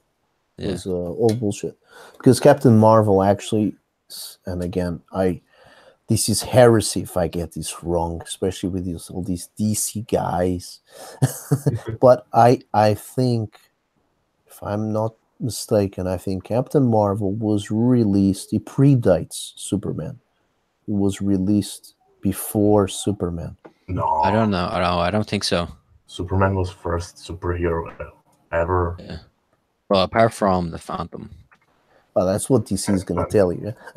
But No, I think actually like the whole point of Captain Marvel was that it was a ripoff of Shazam, but they were like, well, how do we make it was a ripoff of Superman, but they were like, well, how do we make him more accessible to kids? And they were like, well, let's turn him into a boy. Like, what's better than a boy that can turn into a... But yeah, Captain Marvel first appeared in Wiz Comics, February 1940. It was created in 1939, which is a year after. Oh, okay. Well, then that's it. Yeah, Superman's 1938. So, Yeah. oh, there you go. Then I'm obviously that's it. I've just committed heresy. So, there you go. And But doesn't that mean that Stan Lee stole the name Marvel? Well, the funny thing with Stan Lee is that Stan Lee is a funny character. Basically, what he did was, well, he's well, fair enough. I mean, the guy obviously we lived 90 years, so he's got a big history. He's got a long story, but he was there when these things were actually done for the first time. He was 18 or 20 or whatever he was, but he was there in 1940 and 1941. But the thing is that what he did was something. Well, it's not a smart move, but it was what publishers ever done all the time. You went to this back catalog that all these characters that have been created at the place that he worked, right? Atlas Comics and that stuff, and then you just brought them all back. So Captain America obviously is the most famous one, but for example, did you guys ever known that Drax, the guy in Guardians of the Galaxy, the Drax when he shows up in Marvel Comics by Jim Starlin, right, with his cape and the little skulls, and the skull cap. He was a World War II character, wasn't he? The Destroyer. Exactly. Yeah. Exactly. It was. And he had exactly the same skull cap, but he had like striped pants. Oh yeah, it's the same thing apart. Same color code, skull cap, cape, everything. He's just he's got the pants that from that film Scaramouche. he's got those stripy pants, which in turn he was a ripoff of the Phantom. So again, these guys were ripping themselves up off day by day, decade by decade, So that's again the Human Torch, again another one he brings back. Namor, obviously. So it's like this. I see it like as a music publisher, that just got a label, just bought a label, and he goes to his back catalog, and he sees all these great covers, old covers, Oh, these were great songs at the time. Why not I make a remix out of this? And he grabs all these old songs, popular songs, and not so famous songs, but he's got to fill in a new record, So he just starts making remixes, and that's really Stan Lee's shtick was grab all these characters which had already been there and they were partially established, and just start making remixes. So the Ghost Rider, again, come on, the Ghost Rider is a mythological character of the American West. Is the ghostly horse and the rider on the horse, and he was definitely around way before Stan Lee, right? Because wasn't he was just a silver dude with a hat on. He wasn't like the Skull. Well, I've way always before known... he was way before it was Johnny Blaze. It was some other dude that was like he was like all dressed in white. I think that's a different character, to be honest, because I think that's a concurrent character that they came up with, which is like, but I know what you mean. Yeah, I mean, the Ghost Rider by itself is an old mythological character of the West, and he actually shows up, or he's partially related in lore to that guy, the one that they made the movie recently with Johnny Depp. The Lone Ranger. The Lone Ranger, that's right. And I think he's one of his archetypal villains, basically. The guy in white, yes. Yeah, there's this dude. Ghost. Yeah. Yes. Carter. Well, Slade. Well, there you go. That one there. That one there is, again, that is a straight representation of the mythological Ghost Rider, right? And then Stan Lee just kind of approves the redesign of having the guy on the bike, obviously. So going one step forward, modernizing it, having a cool guy with a leather outfit, and he's a biker. There you go. And that was like the coolest thing about Ghost Rider was that he got cooler, you know? Because Ghost Rider, when I was kind of a kid and I started reading comics, Ghost Rider, like all the legacy was already there, you know? So you knew about Carter Slade, you knew about Johnny Blaze, then you knew about Danny Ketch. And it was always this thing of like the new, like, because Johnny, I remember reading in some comic, Johnny Blaze, I think he said it to Danny Ketch, where he was like, Johnny Blaze goes, I'm Motorhead and you're Metallica, you know? Like that was the difference between the two types. And it was like they always got cooler. But then they just ruined it. They just ruined Ghost Rider. They were like, let's put him in a car. Well, I mean, I don't even know what they're doing with that character now in the comics. I mean, that whatever love I had for Ghost Rider just died the day I saw the Nicolas Cage movie. Oh, that was my first comic book letdown because I was a real little kid when I saw that. And I was super into Ghost Rider. And especially because I heard Blackheart was going to be in it. And I had that. This is what like put John Romita Jr. on the map for me, was I got a Blackheart action figure from the Marvel Legends toy line, and it came with a comic book in it. Right. And it was like the Ann Nocenti, John Romita Blackheart, like the dude with all the crazy tentacle heads and stuff, and like jet black, all bumpy, looked like he crawled out of like a tar pit. And they had the comic that came with it was that crossover book that had the Punisher, Ghost Rider, and Wolverine fighting Blackheart. Yes. And it was John Romita Jr. And I just thought it was the coolest. Like there's this one panel where Punisher and Wolverine are running, and John Romita Jr. drew it like they're running out at a panel, but it's like this super blocky, like stone golem John Romita style. And it was just the coolest thing ever. And I studied that book forever. And that put like Ghost Rider and Romita Jr. on the map for me. And I remember going to see that movie. And then Blackheart is like this dude from Green Day. Yeah. And I was like, when is he going to turn into a big ass monster dude with tentacles on his head and shit? Right. It was my first like letdown where I was a kid and I was like, oh, it's not here. It's not, these movies ain't it, you know?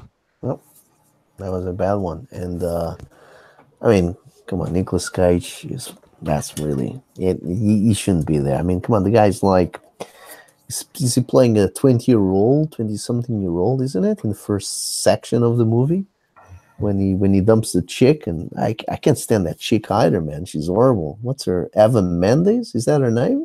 Yeah. Oh God, what the hell? She's like, sorry. Isn't she in a bunch of Nick Cage movies? Sorry? Isn't she in a bunch of other Nick Cage movies? Basically playing the same role, like his estranged girlfriend. I only remember her from Itch, the other movie with Will Smith. That's the only other place I remember her from. Isn't there a Nick Cage movie called Drive or something that she's in with him? And it's the same thing.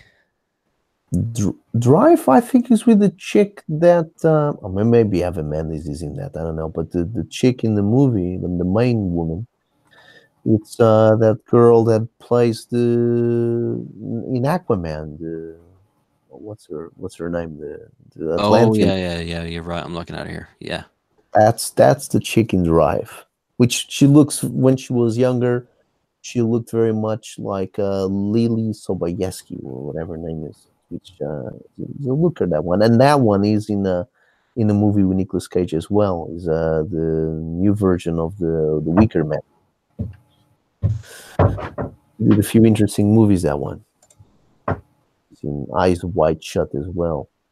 There's a girl that is in a costume shop. And Tom Cruise goes and tries to find for the costume to go into that house. And Lily Sobieski is there. Anyway, but we're getting away from Eva Mendes. Eva Mendes, I think she's one of those women with a 3 movies deal, yeah, and then that's it. He's finished. That's it. She goes back home, packs up, and goes home. But no offense to the woman, no offense to anybody which is a fan. She's a gypsy. The woman, the Eva Mendes, she's very much a gypsy. She looks like a gypsy woman, and there's nothing wrong with that. I don't know. She's still well. She's a Latina basically, but I don't know. She doesn't look nice. I don't know. She doesn't look like a Hollywood actress basically. She was Again, in one of the what is that secret those series of movies called? Desperado and all those ones. She was in those, right? no, that's Salma Hayek. No, That's no, no. Salma Yeah, Hayek. no, but yeah. She's one of the main. Eva Mendes was definitely in one of those. I think it was Desperado is Salma Hayek. Dust Till Dawn is Salma Hayek. Once Upon a Time in Mexico. Maybe maybe it is. I Yeah, don't no, know. she is. I'm looking at it here. Yeah, Yeah, but that's probably. the same trilogy, right? Yes, Yeah, it Mexico is. trilogy. It's just Yeah, called that's Mexico right. trilogy. That is right. Yes, that is. I mean, again, nothing against the woman, nothing against any fan of the woman. I just don't like. I just don't like the woman very much. I don't know why. Yeah, there's nothing wrong with her. Just and so it's really odd pairing. The chemistry, is not there. Nicolas Cage with tons of makeup, pretending to be a younger guy. I know. Is it a different actor that plays him in the first segment of the Ghost Rider movie, and then he's replaced by Yeah, him? yeah, it is. The But young guy actually looks a lot like Tom Cruise. right, okay, which of course does not look at all like Nicolas Cage. So that's a problem. But then Nicolas Cage is still playing a younger self, isn't he? Somewhere it's like isn't it three time sequences? One with him very young that he's like supposed to be 18 years old, and one of him 20 plus years old, and then the modern Yeah, that's time. the dude that played. He looks like a young Tom Cruise, Right. right? Okay. You Yeah. see that, right? He looks a Yeah, I bit know Tom this guy. Cruisey Yeah, there. yeah, that's right. Yeah. On the bike, yeah. Well, let me fix it on you so you can see that. Oh no, I already got rid of it. That's okay. Yeah, well, I mean, I don't know. The whole movie it didn't add up for me. It was bad. Did you watch the sequel? I did watch the sequel actually, and I actually think it was slightly better. Actually, It was just bizarre. Like there was no story, and they were like, "Let's just go crazy." And I think even Cage was like that because he just gave up acting normal in that, you know. I think he gave up when you saw the script. Yeah, but they made him like again. They took away all the spikes and the bike, and they gave him kind of like a I don't know. It was always like his jacket was always like bubbling, like it was covered in tar. Was it? Like, Yeah, I remember like it was like it wasn't.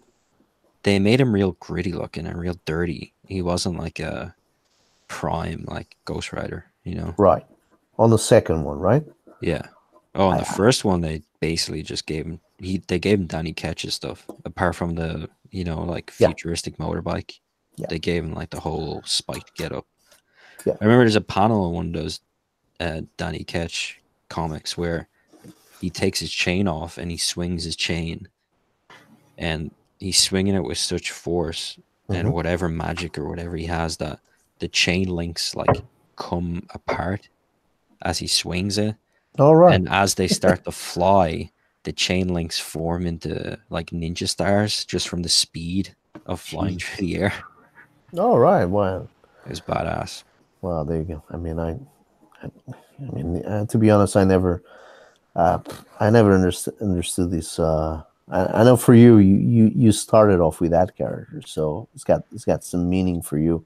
But I never understood this thing of grabbing one hero and then just renaming him with another character.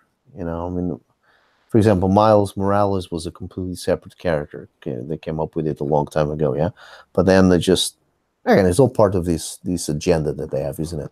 And then just suddenly, kind of, they were pushing it as the main Spider-Man, basically, and Peter Parker just gets kind of relegated to the side. Well, that's why they've done the movie now, right? The animated movie. So, and again with the Ghost Rider, I don't know. I mean, I again, because Ghost Rider is a character from the Old West. I didn't mind what Stan Lee did by grabbing that and making a guy on a bike.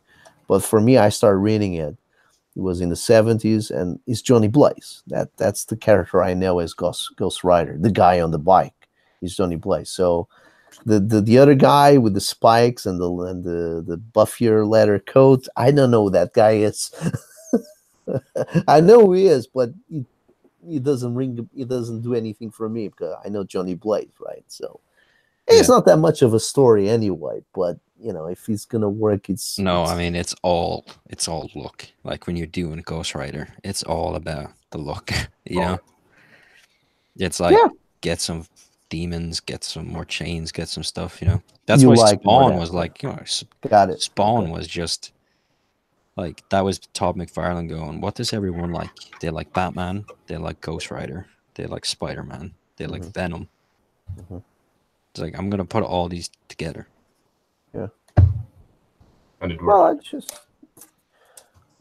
I just like the idea of the guy being a stunt driver.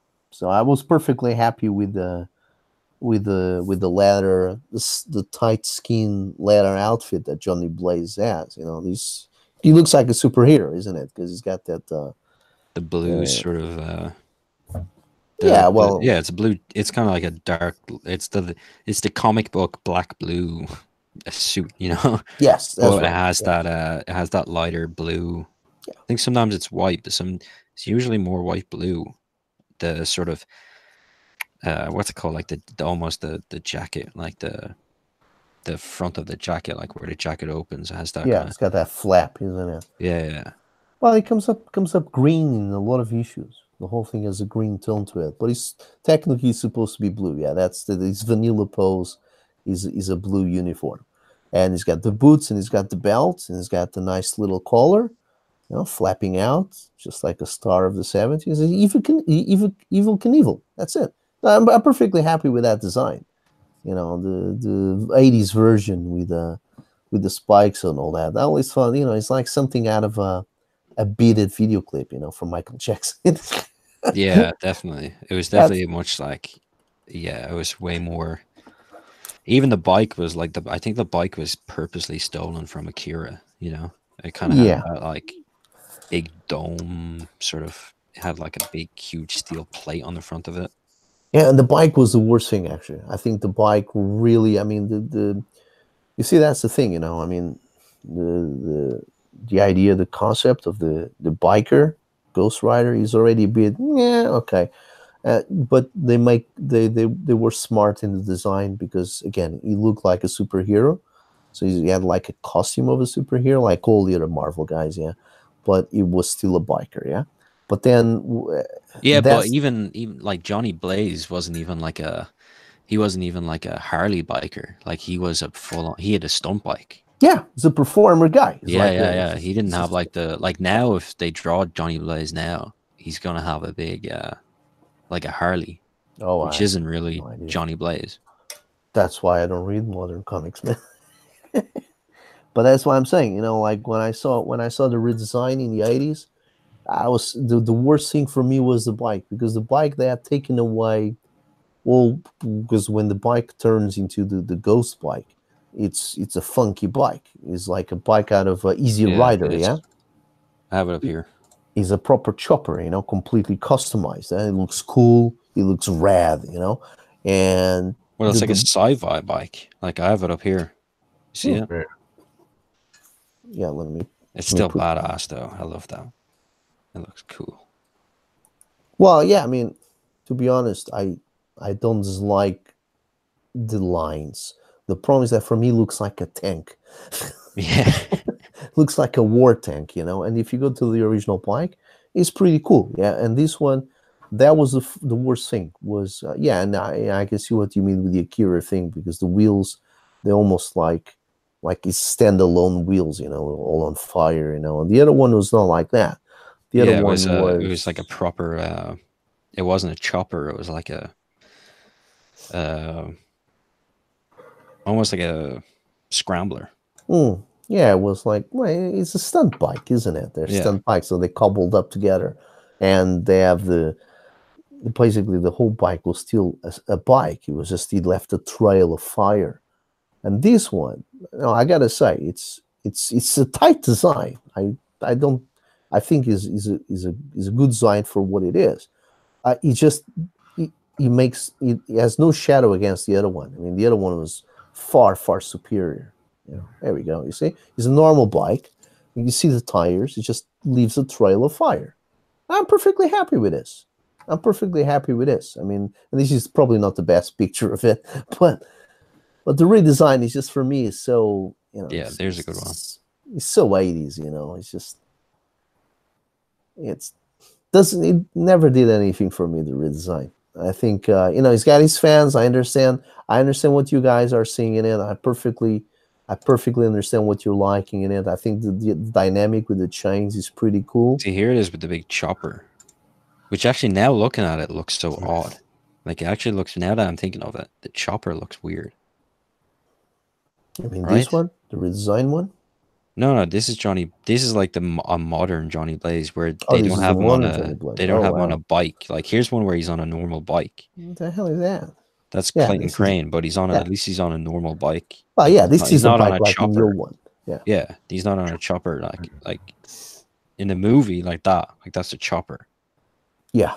Like you're like I presume you can barely turn in those things, right? Oh, shit. Yeah. I don't understand that. Well, I mean, they make a point in the movie that the bike is magical, completely magical, basically. So Oh yeah, there's a scene where he drives up a building. yeah, up the building, exactly. And that was not the point, as far as I could understand, in the original Ghost Rider. It was just the bike, and he left the trail of fire. That's it. So I don't think the bike. I think maybe the bike was like Christine, the car. Maybe it could rebuild itself. Maybe the bike was possessed or something by a demon or something. But it's not this. It doesn't look like a tank. Basically, that's really what annoyed me in the redesign. Is just I was slightly taken aback by the simplicity of them just making the front of the bike this skull, which was a very flat skull. Just the headlights being the two eyes, and I'm like, nah, this doesn't work for me. This bike is just doesn't say anything. It's just very bland. And again, I mean, the whole thing works fine. I mean, the guy has spikes. Dude, that's a great image of classic, like a normal bike. Yeah, that's a good one. I kind of always took it like whatever he used, he could change. Right. Maybe I don't know if that was ever too big in it. Like Can you imagine him on a tricycle? Yeah, maybe you can change the scooter. Yeah. A little scooter into fire. what if he got on like just a shopping trolley? Yeah, Ooh. that's He it. just sat in his shopping trolley. He sits on it and ask people to push him. push me. Yeah, I need to get it started before I can turn into a demon shopping cart. Go back to that picture there with him with the old uniform. That one. Okay, so this is the original design, basically. This is see the original design. It's got the boots, got the belt, it's got the flap, it's got the collar. That's it. I'm happy with this. He looks like a superhero, but he looks like a biker at the same time. And he's actually making it looking very much like Evel Knievel, isn't it? There's blonde there on the side. He looks the chick there looks like a cheerleader. So I don't know what this is, but this is fun.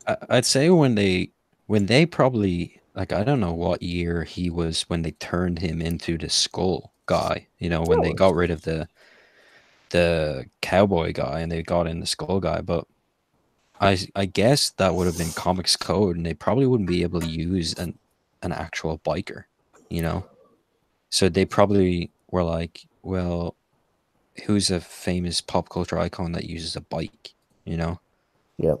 Because if they were doing like, this is an old cowboy character, what's a modern day cowboy, they would have been like, well, sort of bikers sort of have that going for them, like it's like a steel horse is a motorbike, Yeah. But they were so, like, especially at the height of the comics code, like they could probably barely get the skull through,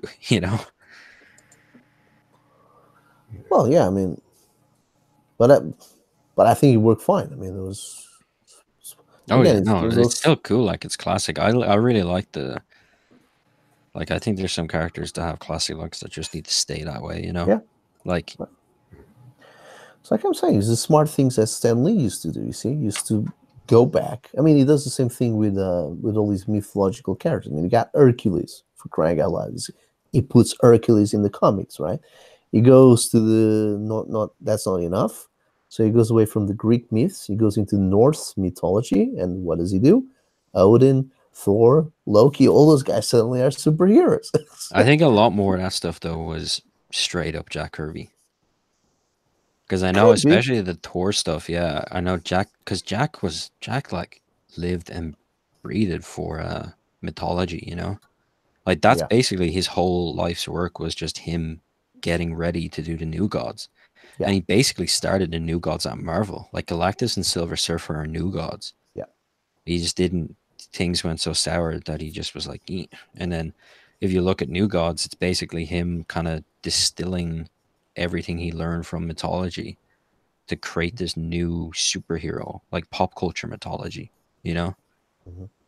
Which is what the kind of New Gods are. Like the whole Orion and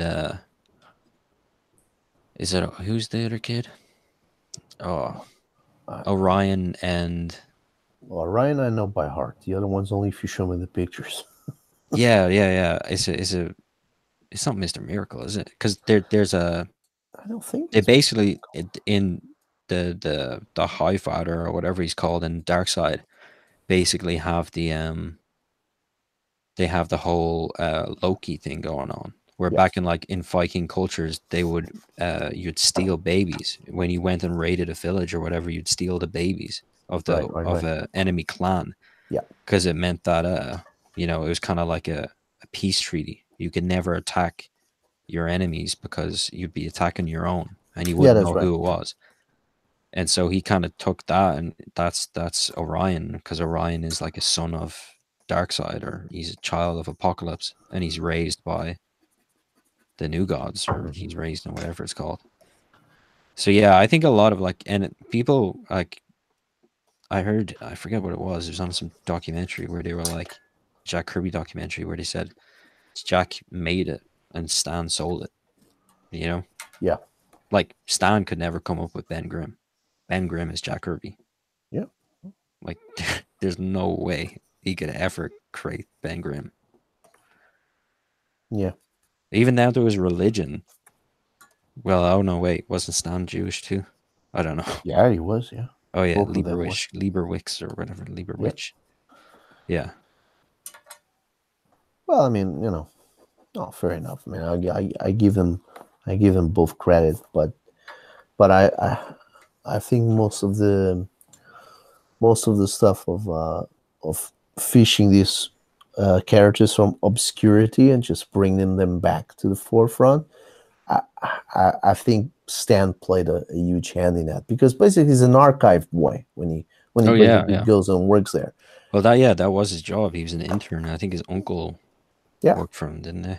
Timely or whatever they were called. That's right. Timely, and then became Atlas, and basically that's all he has to do. He just has to read these old books that they had there, you know, and then he goes like, you know, well, I need another character, you know, I need to rehash a character to make this next issue of Amazing Fantasy or whatever. There you go. I'm gonna bring back this guy Drax. Just I'm gonna take these trousers because he doesn't look good, and I'm gonna ask this younger guy to do this, right? And then goes on like this, you know. And again, yeah, fair enough. I give credit to, I can certainly give credit to Jack Kirby for introducing the God's perspective, but which is something that DC was always doing anyway. So, and that's why I never actually got into DC completely and wholeheartedly, because DC everybody's a god. So that's why I always prefer the angle that Stan Lee was introducing to the comics. But yeah, I mean, he's an easy way to create characters, because Stan is just going for archetypal characters and just, you know, modernizing them, you know. So you got the Old West Rider, the Ghost Rider, you got Hercules, you got the Norse mythology guys.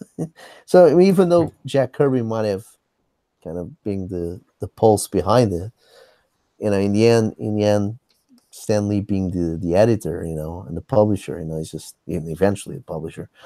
And I think that's it. It's just he's like basically, I think for some time, Marvel was always fun. You know, they came onto the scene in the '60s and they did quite well. Yeah, but for some time, a lot of the people I knew they were not too keen in reading them because for them they they found some of their comics a little bit basically what I'm thinking, what I'm trying to say. They were like cheap way outs. It's almost like now in 20 years from now we would come up with a series of comics and they were all based on famous historical characters. So you had like the bad guys would be like super villain versions of Stalin and Hitler. Guys, I'm actually gonna go. It's really late here, and I'm kind of cutting out. But dude, thanks so much for hanging out with me. It was fun, and I'll definitely want to do this again if you have. Yeah, man. Thank you for coming. All right, come back next week if you can. Absolutely, hey. And again, thank you so much for having me. I'll be sure to promote you guys more, and hopefully we'll do this next time. Yeah, next week, everybody talking about the Captain Marvel movie. Yeah? Absolutely.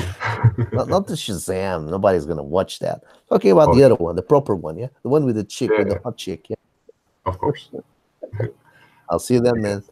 Yeah. Bye bye. Sure. Hey, man. Bye-bye. Yeah. And thanks for the tips with the pen.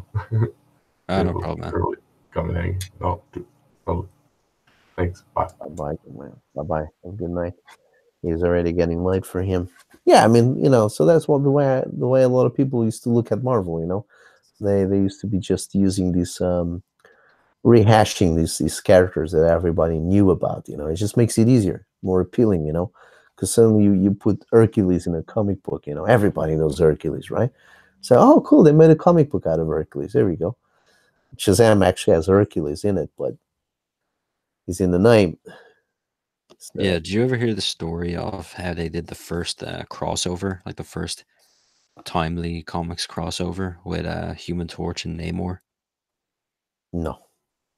Apparently, it was something like they called for this to happen, this crossover. They were like, we're gonna put these two books together and make it like a lived-in universe. These two guys shared it, and so it basically ended up like something like it was like 10 of these cartoonists, in New York, all stuffed in one apartment, and they worked like a whole night and they produced like a 90-page comic. And they wow. was like, people were in bathtubs drawing pages.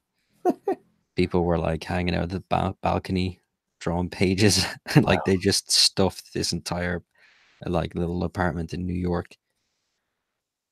And they just drew a whole night straight and they produced like a 90-page comic in one day. Which book is that?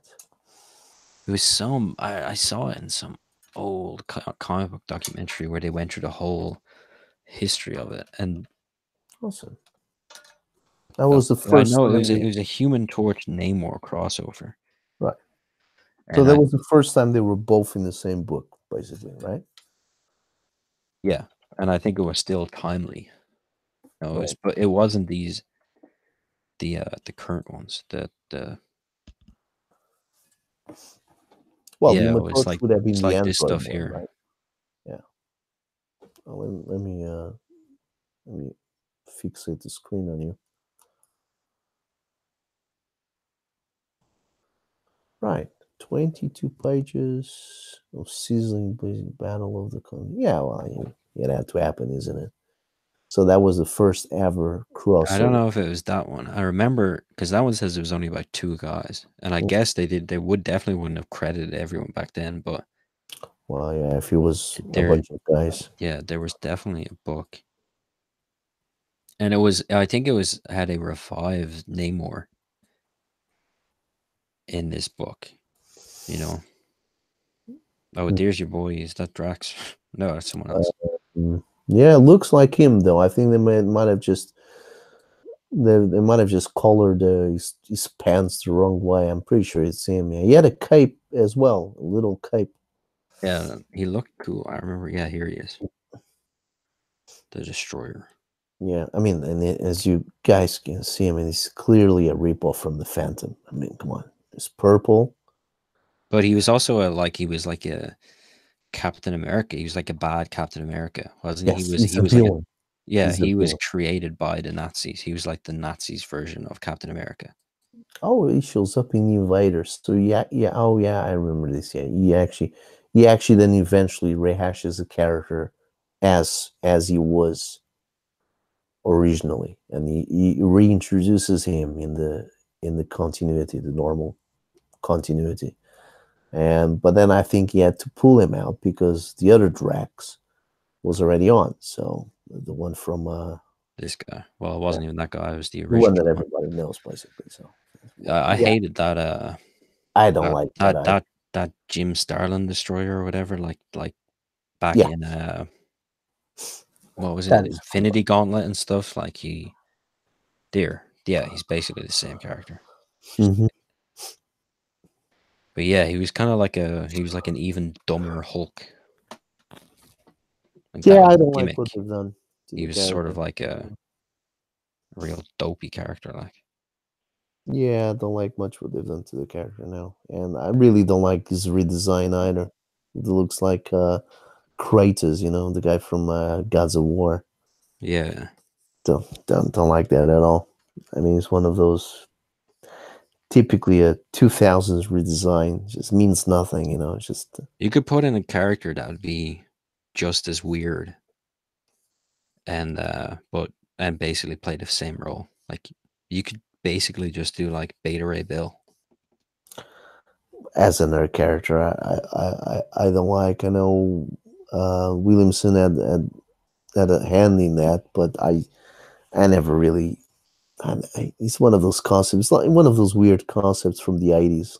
Like, Oh, I love that. I love all that stuff. I love Simonson's stuff. yeah, Yeah, no, Bill is like top for me because Mhm. he's like a better Thor, but he has a horse head.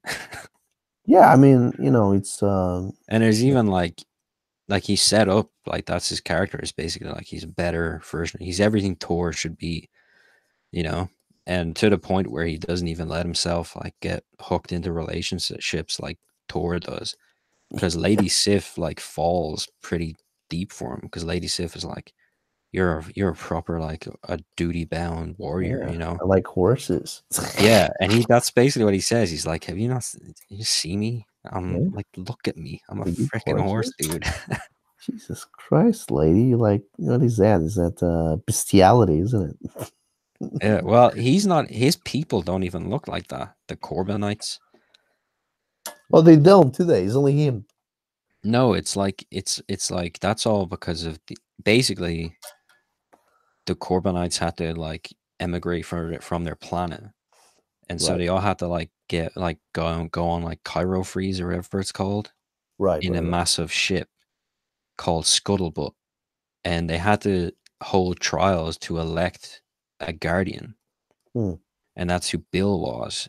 Bill sort of went through all these trials and he won, but it wasn't good enough. They had to do like cybernetic uh, enhancements and stuff on him, and that's why he looks so weird. Right. They all actually just look like they're like orange. They have the same skin color. They're orange, but Hmm. they don't have like the horse head. They kind of have like these weird nostrils. Right. Remember there was something. There was Yeah, and he something there. gets it back. He gets it back because Odin gives him a. Odin took away the Donald Blake spell from Right. Thor, from Right. because Thor's being an asshole, being a human and stuff, and so he was like, "I'm taking that away from you. You're not. You're gonna." Basically, the whole thing was like when Thor was Donald Blake, Hmm. he had like a limp. You know, like he wasn't. That's Yes. why he had a walking stick. He wasn't like a fully uh a fit human. And so whenever Thor was a human, he wanted to be a god. Whenever he was a god, he wanted to be human. Right. And so Odin was like, "Nah, I'm listening to you moan enough. I'm taking this away." And then he gave it to Bill. And Better Ray so Bill. yeah, and so but he looks just as messed up. He just looks like he has a flatter face. He has less of a horse-looking face, and he's Wow. not as bulky. Right. Okay. Well, still, I mean, ladies, if he's looking at him like a horse, right? She can't see behind that, beyond that, right? So for her, he still looks like a horse. Yeah, because they definitely have horses. Yeah, Like they do There's exactly. definitely Asgard horses. So what the heck, man? That Well, at is least really- Pegasus is in unicorns and shit, right? So she digs horses, man. Come on, that's She's a ugh, freak. She's Jesus Christ. complete freak. She's from Brazil or something. Eva Mendes. Horrible. Gonna be censored any moment. Yeah, well, I mean, it's just, it's one of I just I was very old. I was very old fashioned, basically. I like my heroes like they look between 76, 77, and 83. And after that, they start changing everything. So Spider-Man became black costume, and Thor Yeah. became a horse. Ghost Rider became your leather guy, with a stupid bike and tank bike. And I'm like, yeah, I don't like this.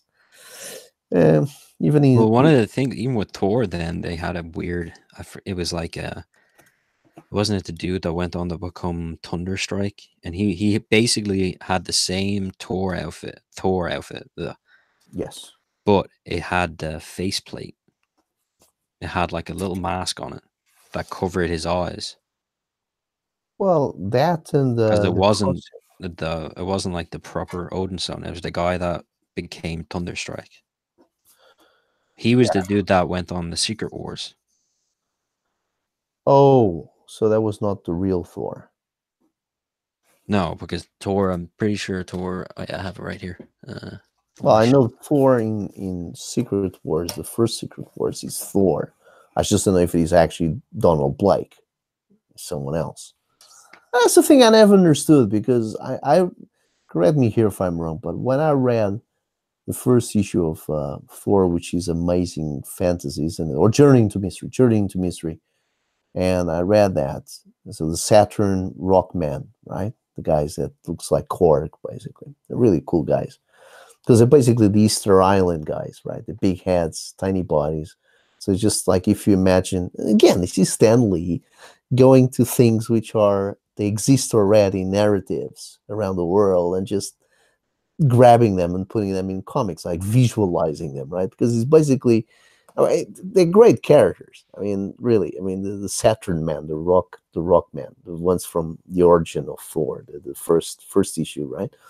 And but it's basically just grabbing the Easter Island big head sculptures, right? Those statues, yeah, and he's just putting them in a comic. That's what he's doing. It's just, imagine if these guys would come out of the floor, yeah, in Easter Island, yeah. Yeah. And so you have a big head and you have a tiny body. I actually have a Thor comic where he fights the Easter Island heads. It's one of those. It's do. John Buscema, like it's a 70s one, and he actually fights the Easter Island guys. Well, there is a Hulk issue where he fights the Absorbing Man, right? And I think he's set in Easter Island. I think. I'm And not he sure. absorbs the heads. Well, he becomes, he becomes just a stone guy, and he looks very much like, his head is already oval, right? So, in that, yeah, he already has like an elongated sort of head, doesn't he? yeah, and he becomes even more, I think so. But maybe it's not on the Easter Island. I'm not sure, but it's set in an island anyway. But that's basically what it is. The Saturn Man, Rock Man from Saturn, is basically that. He's the Easter Island guy. And yeah, it's a nice, cute idea. But the point that I'm trying to make is that a lot of people that used to not read Marvel back in the days, way before they became really big, was people that found them very cheap. Like the concepts, they were very cheap. Like, because you journey into mystery when Thor is introduced, and you see who's he fighting on the cover, and he's like, man, this is so B movie, you know. It's just like, and that's fun. That's what I like about it. But a lot of people didn't like it, you know. A lot of people found that it was too cheap for them, you know. It's too much of a pastiche of stuff that you've seen before, you know, like in movies like The Blob and, you know, They Came from Outer Space, that sort of stuff. But that's exactly what they were doing. They were doing those stories. They were Yeah, I doing, have it right. I have it here. I dug it out. It's the Mighty Thor issue 318. A Kingdom Lost. It's by Gil Kane. Is it Gil oh, Kane? Yes, Gil Kane. One of the reasons why I like Gil Kane so much is that he clearly just read Bern Hogarth's Dynamic Anatomy, especially when he gets onto like the Adam Warlock stuff. If you Yep. look at it, it's directly from that. And he does these crazy panels where like he just has an entire body taking up the whole panel, you know? Right, Like right. like people are flying, but it's not like they're flying directly at you. Like it's not like their arms are directly in the foreground. They're all like kicked out, you know? But You yeah, got it there? yeah, I have it. Well, I don't have my camera set up here, Okay. but I can look it up. Oh, I thought you had it there on the web. No, I have it in my hand. Oh, okay, cool. No, yeah, it's proper Easter Island heads. Right. I'll look it up. Well, I'm pretty sure they're looking very much like the Saturn Rock Man. No, it's like They're looking bigger. it's the head. It's the head. It's just a head. Yeah. Like Moloch. It's just a head. Is it Moloch or Modoc? Modoc. Forget what the name of that guy is. When he's just a head. Yeah, Modoc. Yeah. I forget what it even stands And for. again, that's a visual concept that was already old, wasn't it? It's a big Yeah, head here. sitting on That's the the chair. cover. Oh, there you go. Let me put it on you again. Right, yes. You know, I should have this issue. Like that But- hand, that hand, that Gil Kane hand, that's a Bern Hogarth hand right there. I always try to draw that hand and I never get it that good. And he's doing it that small. There's a recolored one. Oh, yeah. That's Dean White's colors, I think. They got these little arms and that's it. They got nothing else. No, they have a full body. In the it's rest in of the book, there. in the rest of the book, they have full body. But yeah, in the cover, it looks like they just have arms. But yeah. their head isn't even in proportion to the rest of the body. Yeah, of course not. It would have to be. I mean, well, because of course it doesn't work, isn't it? Because if the heads are mostly out of the ground, right? And you can see their shoulders. So once you see their shoulders, you can't pass beyond that. You know that the body is going to be thin and long, or thin and short. Oh, there you go. That's funny. And looking a bit like the anatomy of Dragon Man, that guy from the Fantastic Four, the big dragon. Yeah. Got that sort of anatomy. Short and bulky, you know, like a Neanderthal. Oh, look, here's Mordum. Wait, that's basically the same. What is this? This is House of Mystery. DC. This is a Superman DC book. Yeah, House of Mystery. Wait, oh my God!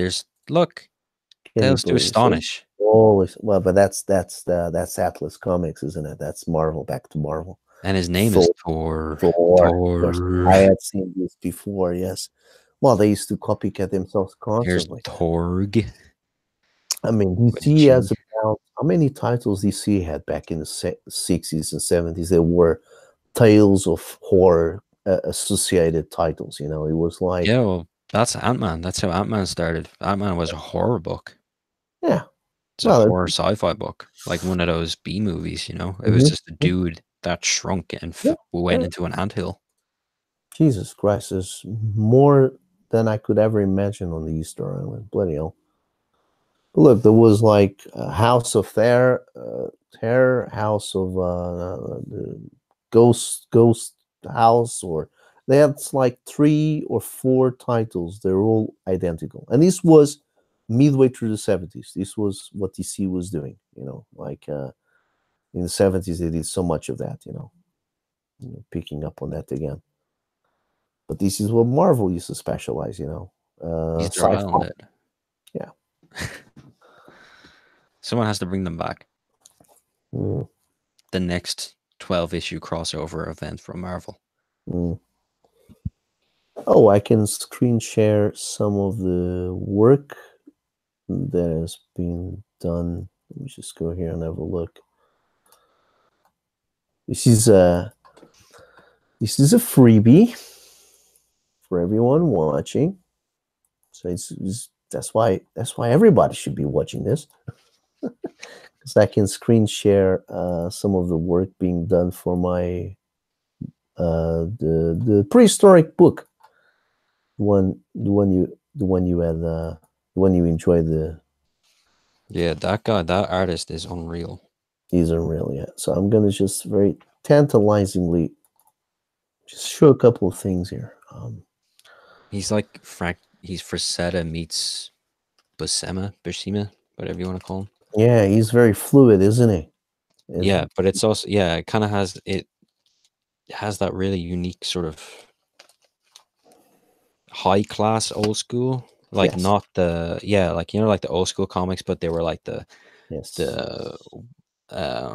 sort of like the Frazetta type ones, like those kind of Al Williamson sort of the high art, not the Marvel stuff, But then he kind of has that kind of muscle shape, that body, that sort of real ovally shoulder stuff, like classic Marvel house style. Yeah. Well, it's really great. Buscema, and yeah. Well, I'm gonna show you something here that actually will probably also you will feel some of the kind of the cross hatching and the hatching of Bernie Wrightson. You will give you very much that feel, like that whole one directional stuff I see. Yeah, Mm. it is like if an arm is like going backwards, he'll just do a whole one directional stuff. I love that. Yeah. So I'm just taking time here because I'm just finding the files here. I don't want to show too much yet, so I just want this to be a special surprise here. So let me just go here and this guy, he's got there you go. I'll show this one here. There we go. You see, I think that Bernie Wrightson used to do. He builds up from the dark areas and then wait, I can't see it. Are you sharing it? Hatching. Are you watching it? Are you seeing it? No, I think you have to change the screen you're sharing. Let me go and have a look here. So he's presenting to everyone. Yeah, but you're not. You're still on your camera. Oh, duh. There we go.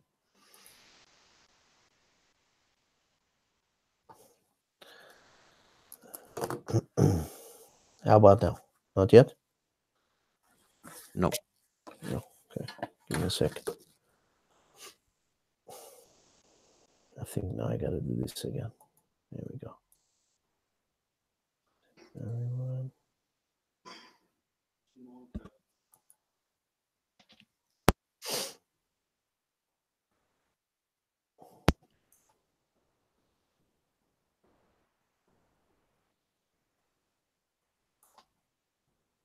Yeah, now he's getting there. Yeah. Yeah, it's getting there. You're doing the Inception thing. Yeah. And well, that's how I live, man. That's how I roll. I'm always in here. There you go. Yeah. Oh, that's great.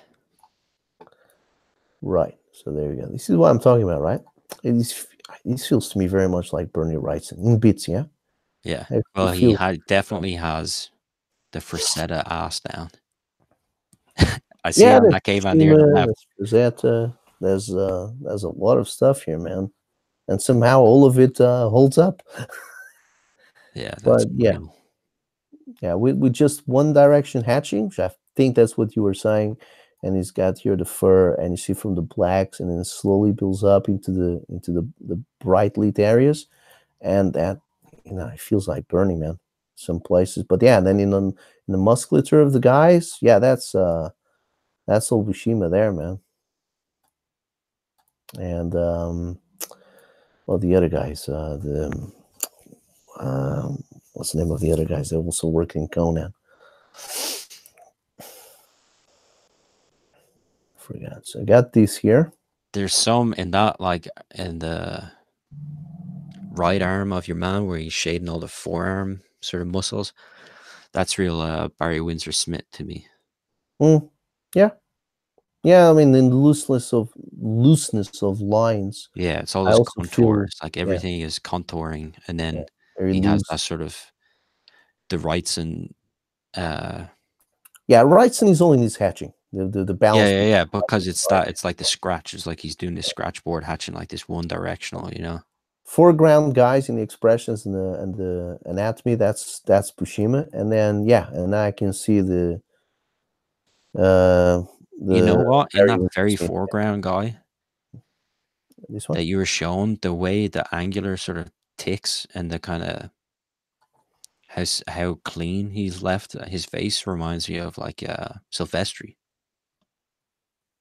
Yeah, there's everything in there. Yeah, there's everything, man, and he's really difficult to pinpoint. That's why I like all these guys like asking me, "Who is this guy?" And I'm like, could be any of those. Because I have a guest star doing a couple of pages for this. Kind of the book ends, well, starts and ends, so book ending basically, with a page or two. So at the front and at the end, and he's a special guest star, just doing a couple of pages, and he's a big guy. He's got a big name, so everybody will know him. So that's why I'm spreading the rumors. I'm not saying yet who it is or what it is, but that makes people really confused because they're looking at this and they're just like you. They're going like, man, come on, who is it, man? Like some of these guys are actually dead already, so it can't be Bernie Rice and it can't be Frazetta. Well, when you first shared it, I was like I thought you were, because you kind of shared it. You shared it with the kind of like you had a piece of artwork and then you kind of had like a pitch for the idea of the story. Yeah.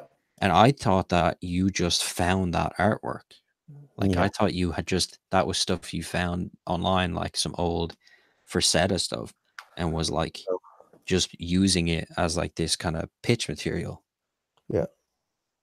Well, but then like I found out, no, it's not. It's some guy, and I was like, Jesus, that's well. This is art this is concept art being done for this book at the moment. I think the original picture I shared was from a previous concept art this same guy had done basically, but it's all from the same guy basically. So from the beginning. So yeah, I understand what you mean, like some kind of proof of concept kind of picture, like a filling in picture. Yeah, no, it was not a filler. This was actually all from this guy. So that's again, like think of it, like Marvel is doing Conan books. This guy could easily be doing that. This guy could easily be doing a lot of stuff, but I still, and actually that's something I'm going to go more in depth with him, out of curiosity, really. Not that I want him to start going and work for Marvel, obviously. Well, he should, but first he has to do this, man. Then he can go work for Marvel. But I'm kind of thinking, I will find out exactly. I know him for some time, but I will find out exactly what is his deal, because I don't understand why this guy doesn't have a major contract yet with a major publisher. To be honest, I don't know. I mean, I know the sort of I think I understand the sort of person he is. And he likes to, perfectly funny. It's like this. It's like something I discovered, in my life. Not everybody. This is something because I used to work in catering, right? So I used to work very hard in catering for many years. And once I heard a chef saying to one of the persons I work for, not everybody wants to be a manager. Yeah, some people just want to come in, do their work, go home, and that's it, and leave it at that. Just get their paycheck, and that's it. And I think it's the same thing for some artists, and most likely with this guy, he's he doesn't want to be a manager, meaning he doesn't want to be a big star, working with the pressure of having to do a 22 pages book every month. Yeah. He doesn't do this full time that I know of. He's got a completely different profession, which I won't disclose what it is because I don't know how public this guy wants to come um, uh, right now, into the eyes of the public. But I know the guy has a completely different profession than the ones you're seeing here now. That's associating with him. So he's nothing to do with art, basically. And it's such a surprising thing that if I would say it, or when I will say it, most people will probably be very surprised. They won't really, this guy is that he's not a politician, but he's not something boring like an accountant or a lawyer. He has a very unusual profession, yeah. And so he does this in his spare time. Really amazing, isn't it? I mean, for a guy that is not dedicating himself to it full time, Yeah. because his job, his other job, his real job is very demanding. That's why I'm speaking about it, without saying what it is, because I no point on introducing the guy just now or doxing the guy or anything like that, because the guy has a very demanding job. That's why I'm saying it's very unusual for a guy that has that kind of job to be able to do this. Even if it is like a spare activity where he can make a few bucks. But to be honest, yeah, this guy, I'm saw his work a long time ago, and I immediately said to myself, who I thought he first reminded me of. I saw one of his first illustrations I saw of him was stuff similar to John Carter of Mars, that kind of environment. Yeah, you had the desert, you had these guys, and these aliens with 4 arms, and you had like guys, well-built guys. You had the chicks looking like the girl from the John Carter of Mars stories. I forget her name. The princess, right? Deja Taurus. Deja Torres. That's it. Yeah, the princess. And those were the stuff that I saw from him first, like stuff like that. And I immediately said to myself, man, this guy reminds me of Alex Raymond, the guy that did Flash Gordon. It's artistically, it's very much old-fashioned illustrations, very precise, in the backgrounds and the depiction of the costumes and all that. And I thought, well, this is a classically trained illustrator, really in the vein of the classic guys, like this guy went to school, like proper school, classic painters, and all that. That was the first stuff I saw of him. Yeah, and then I saw stuff which was like similar to something you would see on a Dungeons and Dragons rule book illustrations. Also very well taken care of. Wizards and rocks. Everything very well detailed. Like the dungeon atmosphere. And again, I thought, this guy must have a hell of a career, man. No way this guy will even ever answer to anything. But this was years ago, many years ago, maybe 7 years ago or more, right? So I immediately started bugging this guy, and Jesus Christ, who you got a contract with? Just for me to know that you obviously, you're working under a contract, so you're not going to do any. You're not going to do anything on the side, is it? You're not going to do any indie books. I said, no, I'm not working at all. I do this stuff as as something that I like to do. Really? You're kidding me, man. Come on.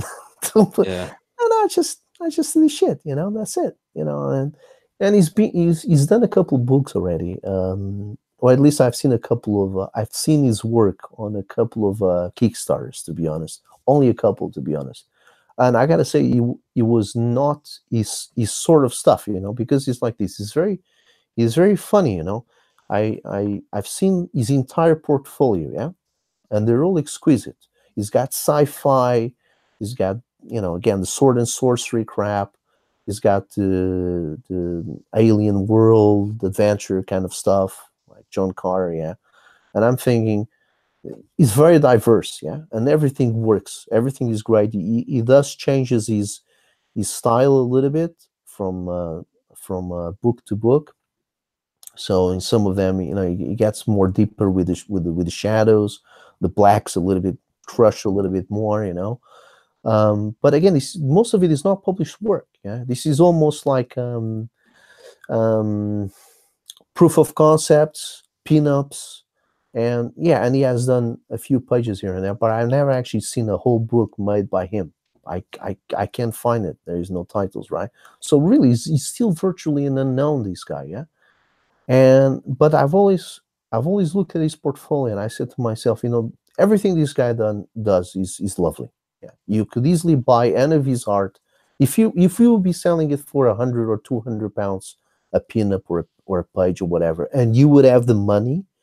He's the sort of artist that you probably quite happily buy stuff, just to have it on the wall. Yeah, Even to do like recreations of stuff, like of those classic guys, you think that because he has such that style that like is so reminiscent of it, you think that people would even be like yeah, exactly. Right. do recreation of like a certain piece, That's it, exactly. Like you can never afford a Frazetta piece, or you can never afford a Buscema piece, or whatever. But you can afford this, yeah. So you could always have this an original on the wall. It reminds you of that. It's great. It's not this guy, but it's pretty cool, yeah.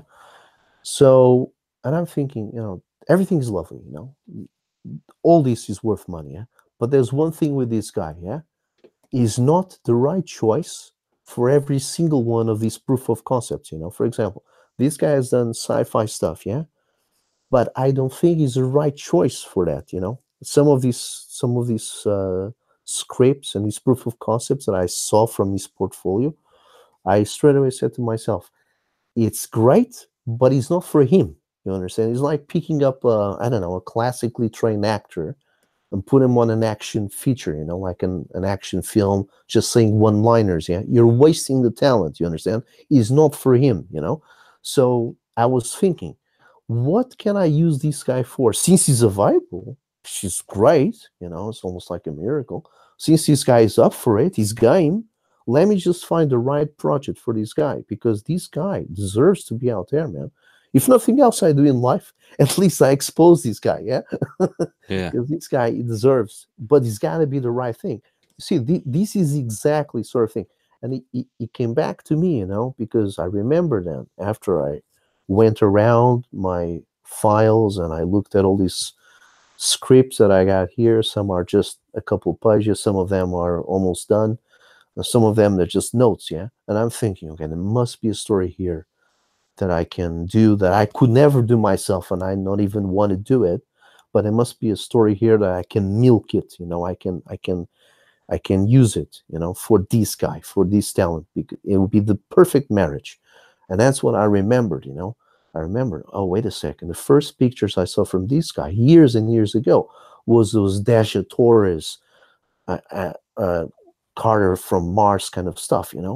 That's it. This is the best things for this guy. He needs some primal, kind of dusty, kind of raw kind of environment, and that's where his lines are perfect. That's what his lines are perfect for. Maybe somebody else would disagree. Maybe somebody will look at his sci-fi pages, like with all neons and techno advanced chips and all that, and they will think, oh no, I like this, I prefer this. But for me, this guy's perfect for this.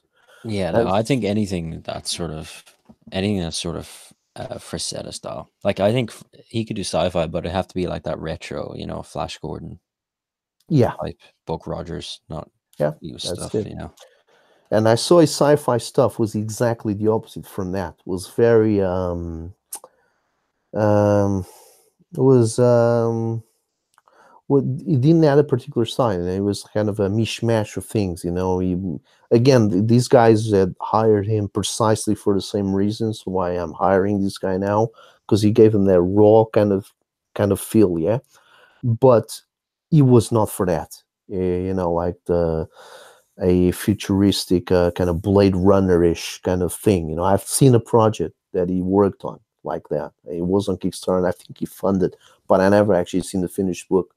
I'm going to ask him one of these days actually to show it to me. But he shared the pages already, but I never actually seen the complete book. And I'm thinking it just doesn't work because look, this work of this guy first of all has to be left as it is. You don't need to do anything else to this because the pleasure is in watching his lines. You don't need to balance it out or enrich it with colors. You don't need to because the pleasure is that. The pleasure is in seeing his etching, seeing the way he builds up his anatomy, and and obviously with a little bit of guidance here and there because I'm not Stanley Kubrick, yeah, but if I can probably just add a little bit of something to what the artist can do, maybe I can guide him to do even a grander work, and that's what I'm hoping to do. So I'm building up. I'm actually fleshing out now the story, which I had already forgotten about it because I had given up. I said, well, I got a story here. I think it's okay. It's kind of a cross between a Twilight Zone episode and a real life account of prehistoric times, right? And I'm thinking, but nobody, I'm not going to find a guy for this because he needs a guy with a sensibility, and there won't be a guy like this, and there will be, but they will be too expensive, yeah. But that's when that's it. It hit me on my head, wait a second, but there's that guy, well, there you go. If he's available, he's the perfect thing. And I straight away said to myself, this is it. This is great because I won't need to worry about the colors on this gig. This guy he will do you the page and you will be completely happy and fulfilled, when you look at his page. You don't need anything else. You don't need any artsy-fartsy bits of colors here and there. That's it. Leave it in black and white and make it easier, for the production, but that's the thing. This guy is great, but it's for a particular kind of thing, like when I had the Bushimas, and Windsor Smith doing Conan, they were perfect for that. But mostly that. Yeah, especially there was I've seen some Buscema pages that were like he was hatching like his life, like doing stuff that I've never seen him do in a Marvel book. Yeah, I mean there's something about that, like that period that really got him. And I remember, I think I wrote about him on another college project that he used to get so bored that he would draw entire pieces on the back of his pages. Mm-hmm. And so yeah, and I think most of those were destroyed, but apparently he would hand in pages and people would be like, what side is it? What side do we have to make the copy of? Because he would have an entire page on the back of it, like an entire pinup of Conan or something.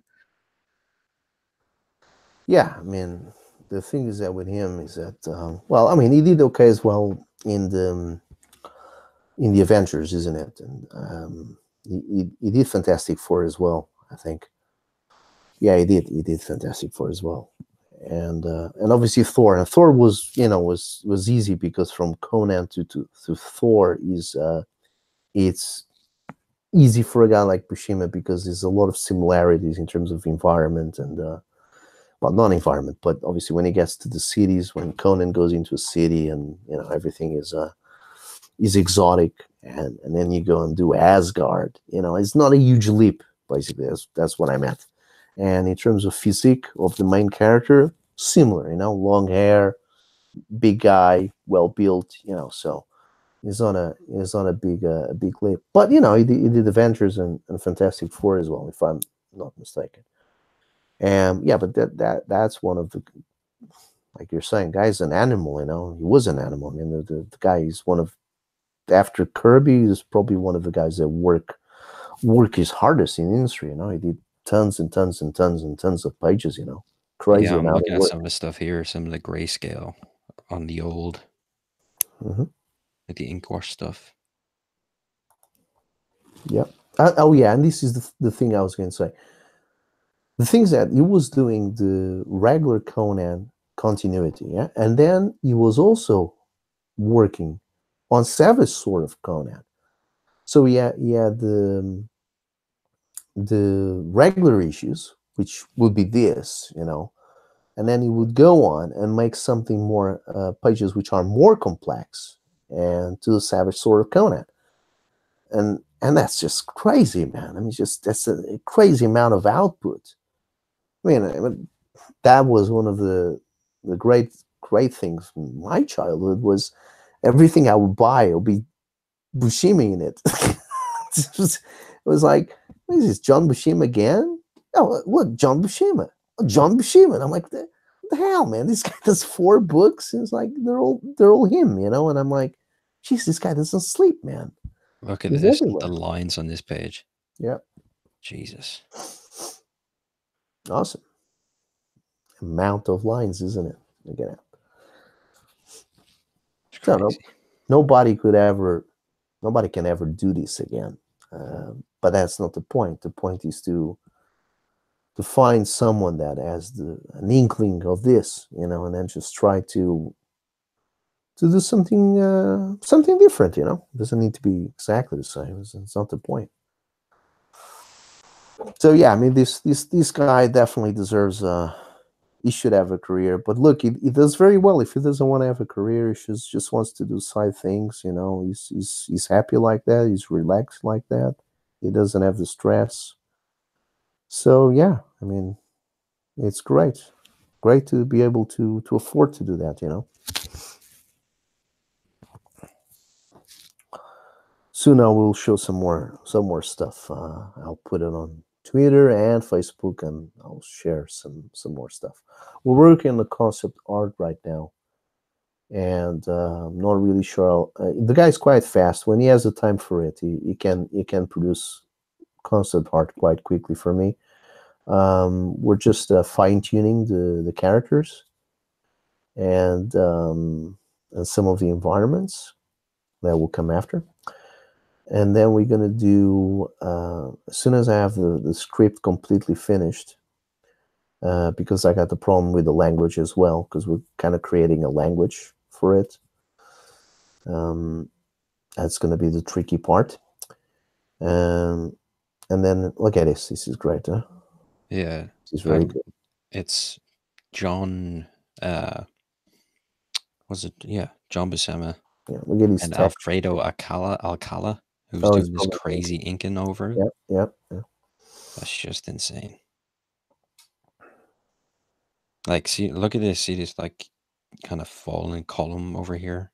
Like, how much depth is just in that? Like, you can walk up to that. Mm-hmm. That's insane. Mm-hmm. Ugh.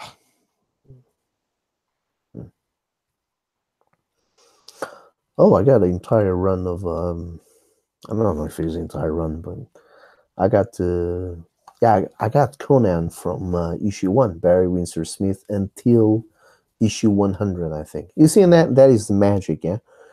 That is the collections that I have, yeah. So I respect comics, and I have all these comics, but I don't have anything from the last 20 years. Now, you will never find me buying anything from these guys. I mean, look how far we came, yeah? We had these guys producing this work back in the 70s and the 80s, and now look what they have, you know? I don't have problem with the artists in it, you know. Most of the artists are okay. You know, they're doing what they've been hired to do, yeah? And if they're doing something wrong, well, then the editor should be on it, yeah? And, you know, if I don't have any problems if the writers now want to try new things, you know? You know, but I just have no interest in the stories at all, since they started going downhill back in the late 90s, to be honest. So, but we're gonna do, I think, 6 pages from the script, proper pages. So, you know, if the book gets done, those pages are already in the bag, basically. So we're gonna do 6 pages from selected points in the script. So they're not going to be 6, but not going to be like the first 6 pages or 6 straight pages. We're going to do different pages from different parts of the script, just to see if people can get into it. Yeah. There you go. You see, Yeah. that's a good thing about photoshopping. You see, make the hand bigger, turn it around, done. Yeah. Hey, that would have taken me 3 more minutes to do on paper. Oh, I know, man. Sometimes on paper. That's it. Screw On paper. paper, I'm way willing to. I kind of, yeah. Paper is a different feeling for me when I'm drawing on paper. You know, I'm way more willing to just go with the flow. You know. Yeah. And I tend to be a bit more sloppier and messier on paper because I want to enjoy it a bit more. You know. Yeah. Of course. Well, you saw how Bushima did those pages there. Yeah, it was all on paper. Oh, All God, that hatching, all on paper. it's unreal. Just go here.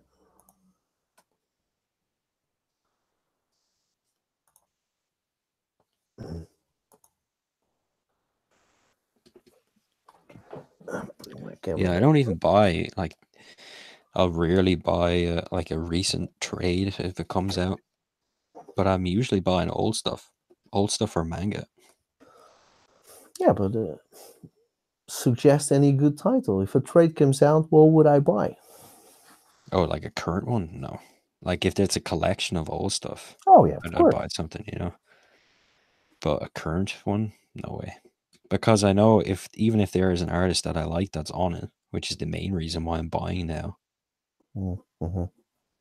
uh, he'll only be on it for 3 issues, and then I'm stuck with the last three of being a mixed bag of whatever of bullshit, you know. Right. So I'm like, ugh. And then half the time it's like even off the guy you like, half the time it's like, you know, it's just endless talking scenes, endless crap, you know. Yeah. Well, I really do like my action, I gotta say. Yeah, And I'm I'm, real like I follow the Chuck Dixon rules to writing pretty yeah, closely, you know, which is just no nonsense, you good know. old Chuck Dixon. Oh yeah, his rules are like I didn't even know. I heard his rules on another stream. It was one with it was the kids table with Narwhal, and they had a Benjamin Hennessy on or Ben Right. Henderson or whatever his name is. Yeah, he works with him. Yeah, and he said something. They were talking about tips with writing, and he said, "Well, Chuck has these rules, you know," and Hmm. they read them out, and I was like, you know, like I was like, that's what I try to do, you know, like that's what I try to stick to, like. I, yeah, I think I've seen that. I think I've seen he's a bullet point list, isn't it? Yeah. I'm not sure if it was him or what's the name of the other guy? Ray Bradbury. Yeah, I think it's Ray Bradbury. I think the rules for writing that I know is Ray Bradbury. But you know, maybe Chuck Dixon's are similar, but they're quite cool. Ray Bradbury rules for writing. Actually, I'm gonna look for that here. I'm looking up the Chuck Dixon. I can't find it. Oh, the 10 commandments of comic book scripting. Right. Okay. Well, Ray Bradbury won't be focused on comics only. It's just general rules for writing, basically for creative writing. So I'm gonna have a it's look at it. 1, open strong, get your story off and running. 2, only essential dialogue, just the talking you need to put the point across. 3, at least 3 pieces of action per story. 4, remember that someone has to draw what you write. Yes. 5, find something to like about each character. 6, find something to hate about each character.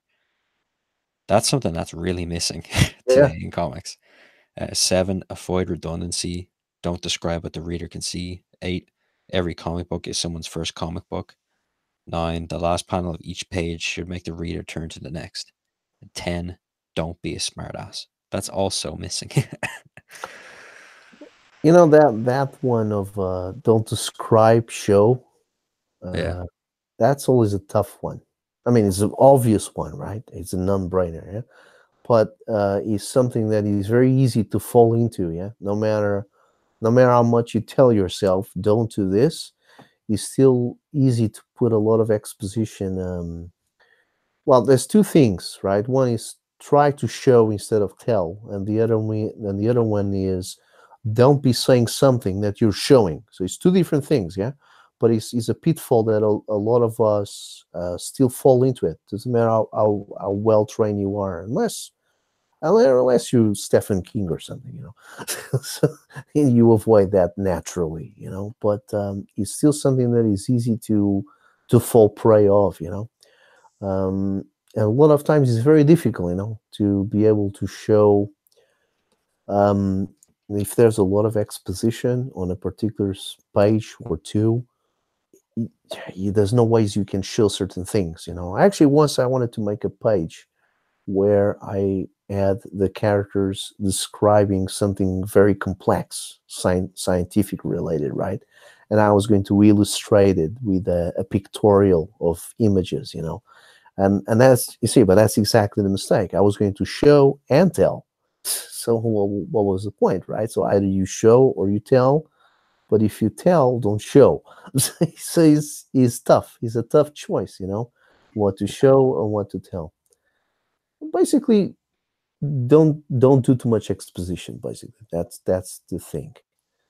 I think the balance should be to find moments in the book where you can explain things, but superficially, and then if you have a chance later on, if you have a couple more pages where you want to explain something, avoid explaining it completely and show it. The problem is when you get to those pages, you want to make that part of the action, and that is what is tough, is to come up at a certain point in the book where you want to grab a piece of exposition and make it into a practical scene, because that's the only take that's the only thing that I take away from that, when they say that, And I cannot find the Ray Bradbury rules for writing, I'm afraid. I have it here somewhere, but I can't find him. But Ray Bradbury he was a funny guy, He's the one that says, he's the one that has a famous quote that goes like, "Put me in a room with 50 other guys and 50 other typewriters, and I'll still outright the hell out of them all." Something like that. So meaning, oh wait a second. Ray Bradbury, 7 Rules for Writers. Let me see if this is. He was a smart guy, Ray Bradbury, I'm not familiar with him at all. Oh, Ray Bradbury is a classic sci-fi writer. He used to be part of the clan with he's all from the same generation as Arthur C. Clarke, Robert A. Lane, the guy that did the Dune book. So I forget his name. And there's a lot of episodes of The Twilight Zone that are written by him. And then he did his own TV series, I think, where he was a host.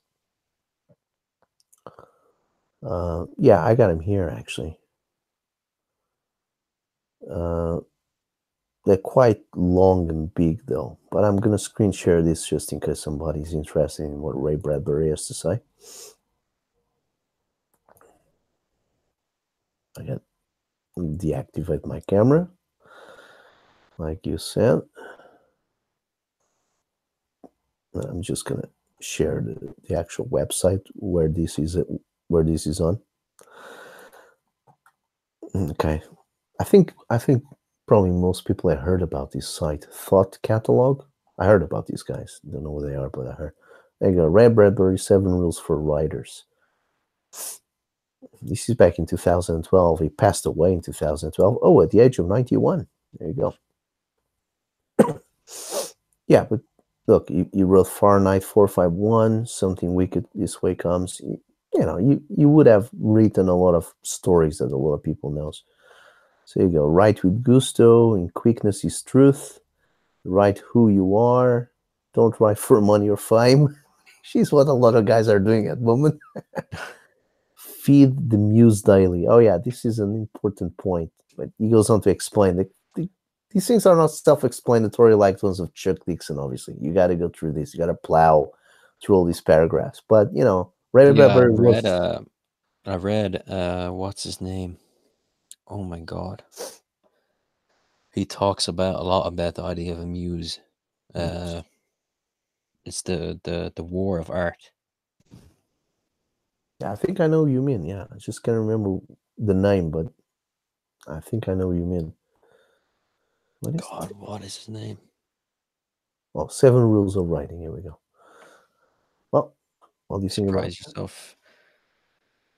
Don't be afraid to explore the attic. Yeah, I don't know what that is even. And a lifelong fascination, subconscious. Okay, so the stuff that is like in the back of your mind, basically, way up there in the attic shadows, and then surprise yourself. There we go. Okay, so if somebody is out there and wants to get really deep into creative writing, have a look at Ray Bradbury. He was, he was a very smart writer. He's a guy. That's the important thing. He was a smart writer. So he's from the old guard, all this. He's not as old as Rice Burroughs, and the guy from Lovecraft. He's not as old as those guys, but those guys were more of the generation of Edgar Allan Poe. Well, they're one generation after, but this guy's a writer from the 40s and the 50s and the 60s as well. So. But yeah, he was writing all the way up until, I guess, all the way up until he died back in 2012. So there we go. So anybody wants to check him out, should definitely check this out. Yeah, Stephen Pressfield was that guy. I just remembered his name. Stephen Pressfield. Yeah, he wrote that, The War of Art. The War of Art. Okay. Yeah, I'll have to look into and it's that like I don't know. You'd probably describe it as like a self-help book. It's about like his rules of like creating, and he kind of goes through it pretty well. Like he has some good ideas about it, but he talks a lot about the idea of the muse, and like kind of how you should create a setting for creating. Right. Like there's patterns you should do every day, so that like this is my creating time, and when I'm away from here, I don't have to think about it. I don't have to worry about what I didn't get finished. Like, so that's what he calls like conjuring the muse, He also had a good idea that I really like. That's like, he calls it the professional amateur versus the amateur professional, Oh, right. Yes. That's a good So point. he would be the kind of person that he would describe like he'd say like Stephen King would be a professional amateur type. Yeah. So he's a guy that puts out the work, like he gets done.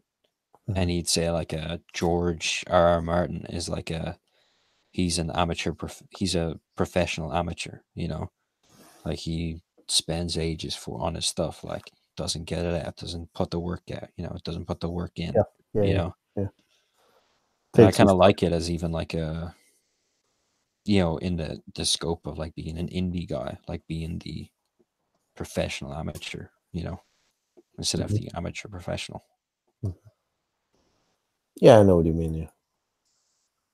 Well, Chuck Dixon, obviously, is more comics focused, so he can give pretty good advice related to that. And I've been trying to get Ben Hennessy to come over actually to tell us about his story, because he was in business, right? He was nothing to do with comics, and but then he created this relationship with Chuck Dixon, and that's how he started launching his brand, which is quite cool. So I wanted to talk to him about that.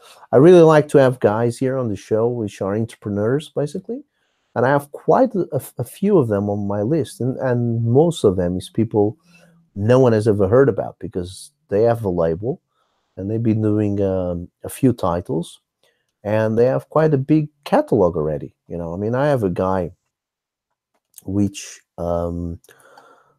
he's got a label, and by the heart of me, I can't remember the name of the label, but he's got a long running indie title. I'm just looking at it now, actually, just trying to see if I can find it here. He's got a long running title, and believe it or not, he's got already a particular book, that is a long-running title. It's got about 40 issues already published. 40 issues, everything indie publisher, Here we go. I got this. Okay, here we go. It's called Monarch Comics, and his long running title is called The Witch Hunter. Yeah, and nobody knows this guy. Nobody knows. Oh, he's a friends with Chuck Dixon actually, but nobody knows this brand. No, nobody knows this title. But somehow he soldiers on. You know, he keeps on going, and he writes the scripts, and he's got a whole team working for him of artists and colors. So obviously he's selling. He's selling the issues. Maybe just enough at conventions or whatever to keep him going.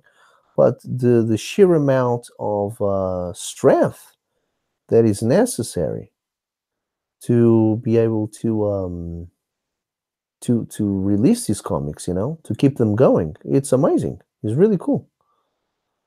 Let me just see if I find some. There we go. Just gonna share this here. See if I can. There we go. Okay. Yeah, I'm just gonna share the.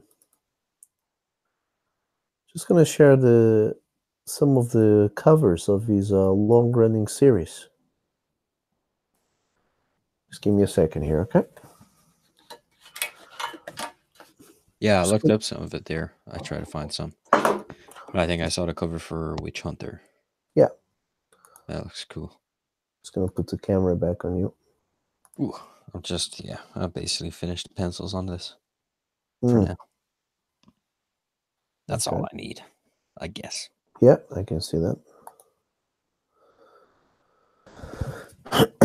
Okay, I don't actually have not actually on their website, but I'm just going to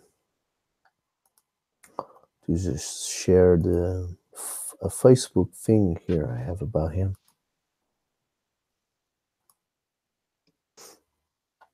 Okay, there we go. See, this is some of the photos here. Some of the covers, yeah. And you can see here number 1, 2, 3, 4, 5, 2, 7, 8. And let's see some of the work done, the interiors. Okay, these are, I guess these are thumbnails, sketches. Right. So this guy, for example, has been going on, yeah, with this label for many years, yeah. And he's got several titles, yeah, and more Monarch copies. I think he's got 3 or 4 titles, or 2 or 3, I don't know. But this is one of them, yeah, and this has been going on. I think he's got already, I think it's 40 issues, to be honest. I can't remember exactly, but great, you know. So I really like to invite guys like this on because they can tell us how they manage, you know, to. I mean, because owning a label and putting books out there is one thing, but to actually do it over consecutive years and, you know, have kind of flagship titles, you know, running this long, it's I think it's pretty cool. It's a difficult thing to do, you know. So let's see if these guys are always very busy, unfortunately. So both Brian Hennessy and that guy. So, but I have quite a few. I have quite a few of guys that have taken the reins of indie labels and are doing quite a lot of work out there. And you see, all this work, you know, they should be more recognized for it. You know, they definitely deserve the exposure. You know. Well, let's have another look at your page, man, and then we're gonna say good night. Yeah. Let's have a look at this. So, all right, man. A lot of work you've done here. How long we've been going for? 2 hours and a half? More than that, 3 hours. That's not bad. To pencil the whole page, 3 hours. Yeah, exactly. So this has taken you a good amount of 3 hours. Yeah. I mean, when we started, you were literally. I just had this, yeah, just these lines. Yeah, just the outlines. Very rough. That's it. Very rough pencil, just the outlines. And I think that was what I went over. You know, that's basically that's the thumbnail. And then I did that. So that's mainly form. you know, some of these things I put more stuff into because I want to figure it out more. And then that goes to pop. Yeah. And this is the final one, isn't it? No. No, Yes. I'll ink this, you know. No, I mean, these are the final pencils, yeah? Yeah. All right.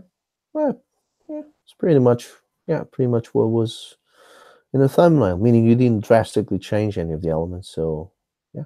No, So- I thumbnail pretty tight. Like I spent a lot of time on thumbnails to figure it because Yeah. it's like it's that Chuck Dixon thing. I really like the book to be like really finely tuned. Like I had a review once that said not a single panel is wasted, which I always sort of I love that, you know. Yes. Which is another tough thing to do, but there is also a big truth. Never waste a panel. And do your saving, yeah, not like the Dune game, yeah.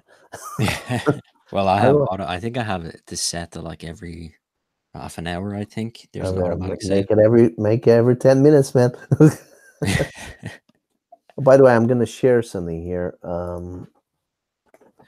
This book here. Let's just see if I can move the camera a little bit further back. Anyone wanting to take comic book making seriously, and luckily I have this here sitting on my desk because my desk is a bloody mess, but I never have the stuff that matters. Just move the light here. So this is called Panel Discussions. Is a book that is out of print. Panel Discussions, yeah, and these interviews with writers and artists, and some of them have passed away already. And what it does is, this is some of the guys. Got Mike Mignola. You got Will Eisner. You got Walter Simpson. You got that chap that died a few years back, which Mike Miller was at a prom the other day with. Over Ringo. That's it, Mike Ringo, which he had a comic which was pretty cool. His comic Talos was pretty cool, which is like a Dungeons and Dragons kind of a thing, you know. So this is a book. This is a really good book. So for anyone, because the interview, Deere, right? Yeah, this is Yeah. This is Will Simpson. Simonson. Yeah. And of course they're gonna go on these pages here. Did you know, like Walt Simonson, he drew, he like the Tora comics that he went on to write and draw. He actually did when he was like 22. Right. Yes. And he actually had them like in one of the trades I got of them, in the reprints. In the back, he actually compares them. Like he shows you the same panels that he had to redraw, that he was just drawing for fun when he was like 22. Yeah. Well. Anyway, these are candid interviews because they go. They're personal interviews. They're not like a phone interview. You know, they're proper interviews to these guys. They were invited specifically to talk on this book for this book. Yeah. So they're gonna say things here that they never said anywhere else. I think there's Neil Adams here. I'm not sure. So he's a really good book for anyone wanting to look at the process, the thought process behind different styles of narratives in comic books. And you get editors, you get writers, and you get artists. So you get the three kinds of the most important people really behind comics. And again, this is a book that is out of print, but you can get them on places like, I think, Amazon, eBay. I had no luck in finding this. I actually got this, so this is a secondhand book, and it was a artist studio in New York. They had a spare copy, and they were selling it. Well, there you go. I bought it, and it was not cheap because again, this is out of print.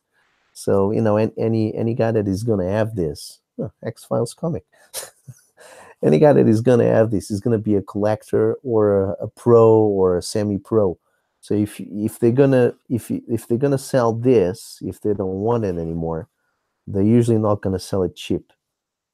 So, if you have a chance to buy this, by all means buy it, but it's gonna set you back a little bit, maybe $40 or something like that.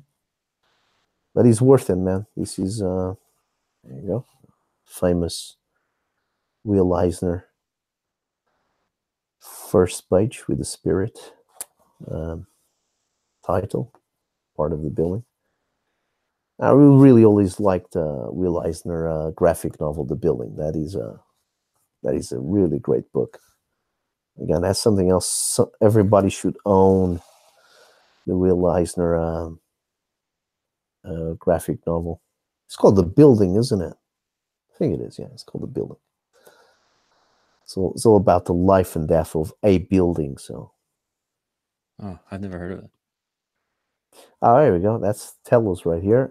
Mike Waringo, actually. And you can say he's just focus this here. It's broken now.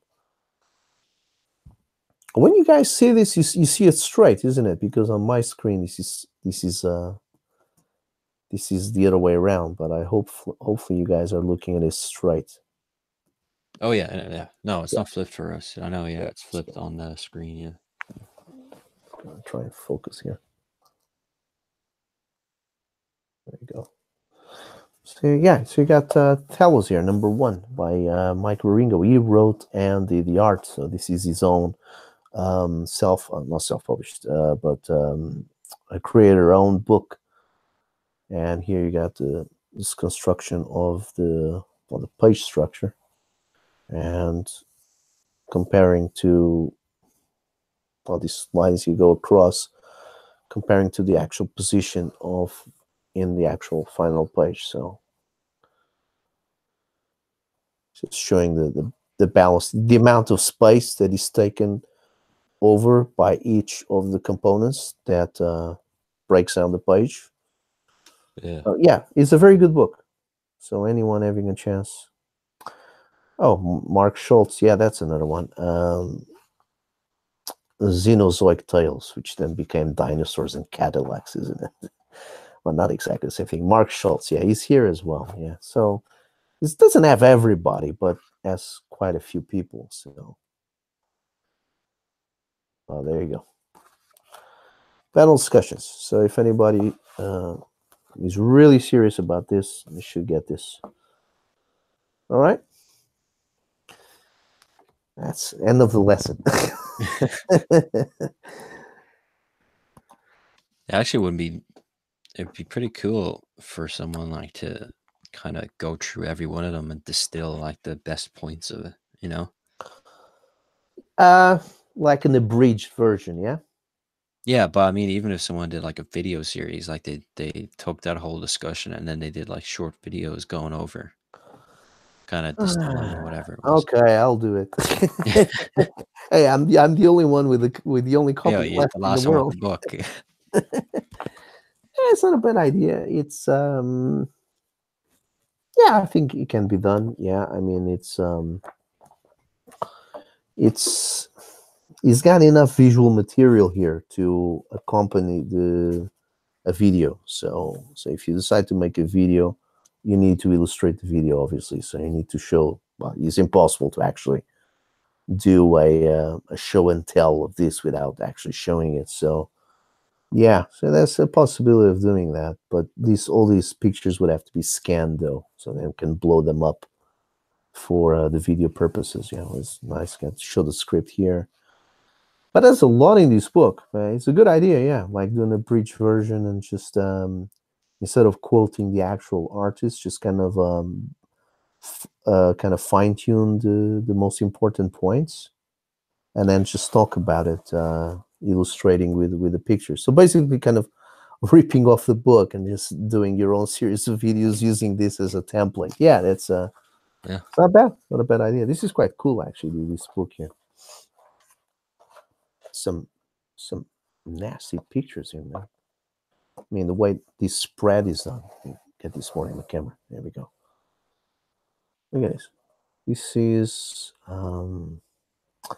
what's it? This is Randy Stradley, and I used to know this Look at his spread. It's like he's a heavy spread, man. Look at this. I Yeah. mean, through the It camera, almost looks like the top half of a page. You Yeah, know, the figures are that big, and for a spread, you know.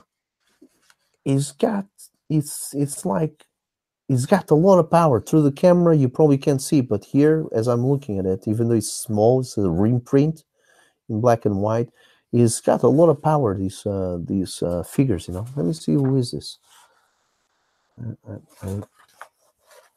Yeah, that's it. Will to Power. That's what it is. It's by Dark Horse. Yeah, I remember this now.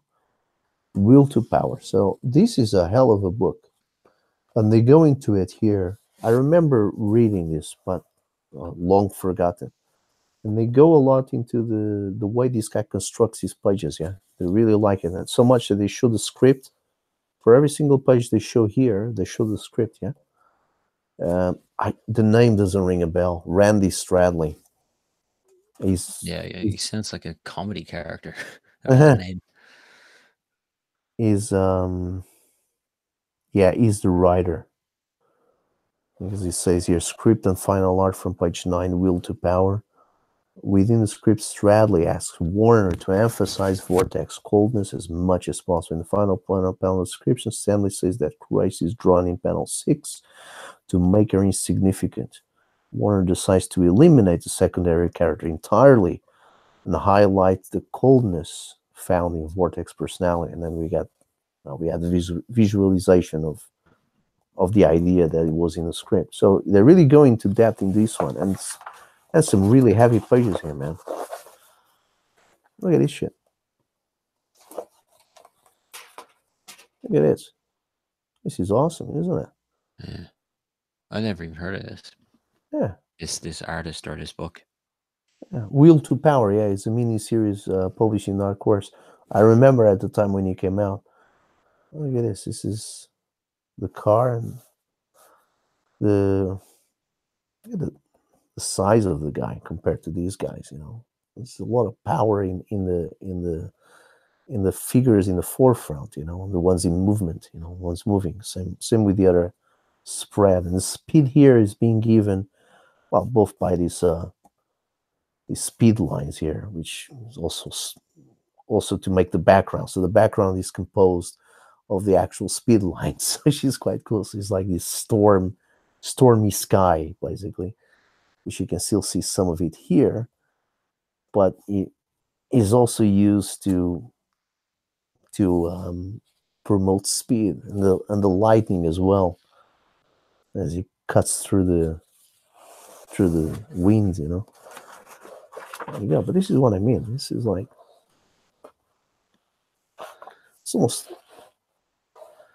it's almost like a gay comic book. Now, gay comic books, I'm not proud to say that I've seen a few, but gay comic books, the guys are always way overbuilt, you know. They're really not just in the department that it matters, but everywhere else. They build like barns, basically, and they fill in the whole pages because that's what they're for. It's like Playgirl, basically. It's fan service, yeah. Yeah, it's almost like Ed McGuinness. I always thought his figures look like that. Like Ed McGuinness draws everyone like the Hulk. That's right, like the Red Hulk kind of crap. I remember when he did. My first introduction was to Deadpool. Was his Deadpool, and it just looked so strange when I saw, you know, the how Deadpool is usually drawn, because I was used to him being like this Hulk-sized guy. Look at this. Let me focus this here. I love this page, man. Let me see if I can get this into focus a little bit better. Get this closer. This is I like this expression here. Look at that. That's crazy. Look, this is the woman is there, right? He's on top of the tank, yeah? And then the other guy, let me move it this way, yeah? These are the eyes of the other guy, right? And he's coming in. This looks like I can't remember the story, yeah, but it looks like Shazam and Black Adam, yeah. Let's say this is Shazam, yeah, and Black Adam is coming at the tank, yeah, and then boom, he rams the tank, yeah. Like, he's great, and the woman goes like a ragdoll, you know, and then you have You have him here, and you have this expression here. Look at this shit. Bullshit. And they go on to explain this, the thought process behind how to construct, what matters, what they want to show more, and the dynamics of it. Pretty good. It's pretty good. I mean, this whole book is very good. There we go. That's our friend, Mike Wieringo. That's Thallos. Somebody never read this book. This is quite cool. Thallos. Teellos is that's his creator-owned book. It's a fun book. Oh, and just before I go, I'll show something else here, which luckily is sitting here as well. And this is also a rarity. No, not this. Everybody knows this, yeah? Oh yeah. Okay. Yeah, I think I have that. You have this one, yeah? Yeah, I picked it up in a bin for like €1. I got the whole series because it's easy, yeah? You only need 21 of them, yeah? But what you guys might not know... It's the Ashcan? No, the Ashcan I don't have, but I have something else here, which is quite a rarity. This here is the first creator-owned book by our friend here, Dale. I can never pronounce his last name. Keown. Keown. Yeah, that's how do you say Keown? Yeah. Yeah, Keown. That's Dale Keown. Yeah. This is his first book, man. All Dragon done. Force. Dragon Force. Actually, the logo changes a couple of times. Wait a minute. Let me pull the camera back a bit because it's unfair. You guys are not actually. That's the name of a band too. An 80s band for sure. No. They were like they're known for like having one of those fastest guitar players ever, Oh, I see. But they're not like no, they're not 80s. They're terrible. Yeah, well, but they're not 80s. Well, there you go. They're like a pastiche band, I guess. Goddamn light keeps on falling down. There you go, Dragon Force. This is the this is Dale now first creator-owned book. This was published by these guys, Hair Cell. I apologize, my fingers are all cut. And it's a 13 issues series. And it's kind of the story is about this well, as you read, it's probably going to remind you of Alpha Flight a little bit in terms of the team constitution, basically. But listen, this is really cool because if you guys dig these chaps' work, they'll know.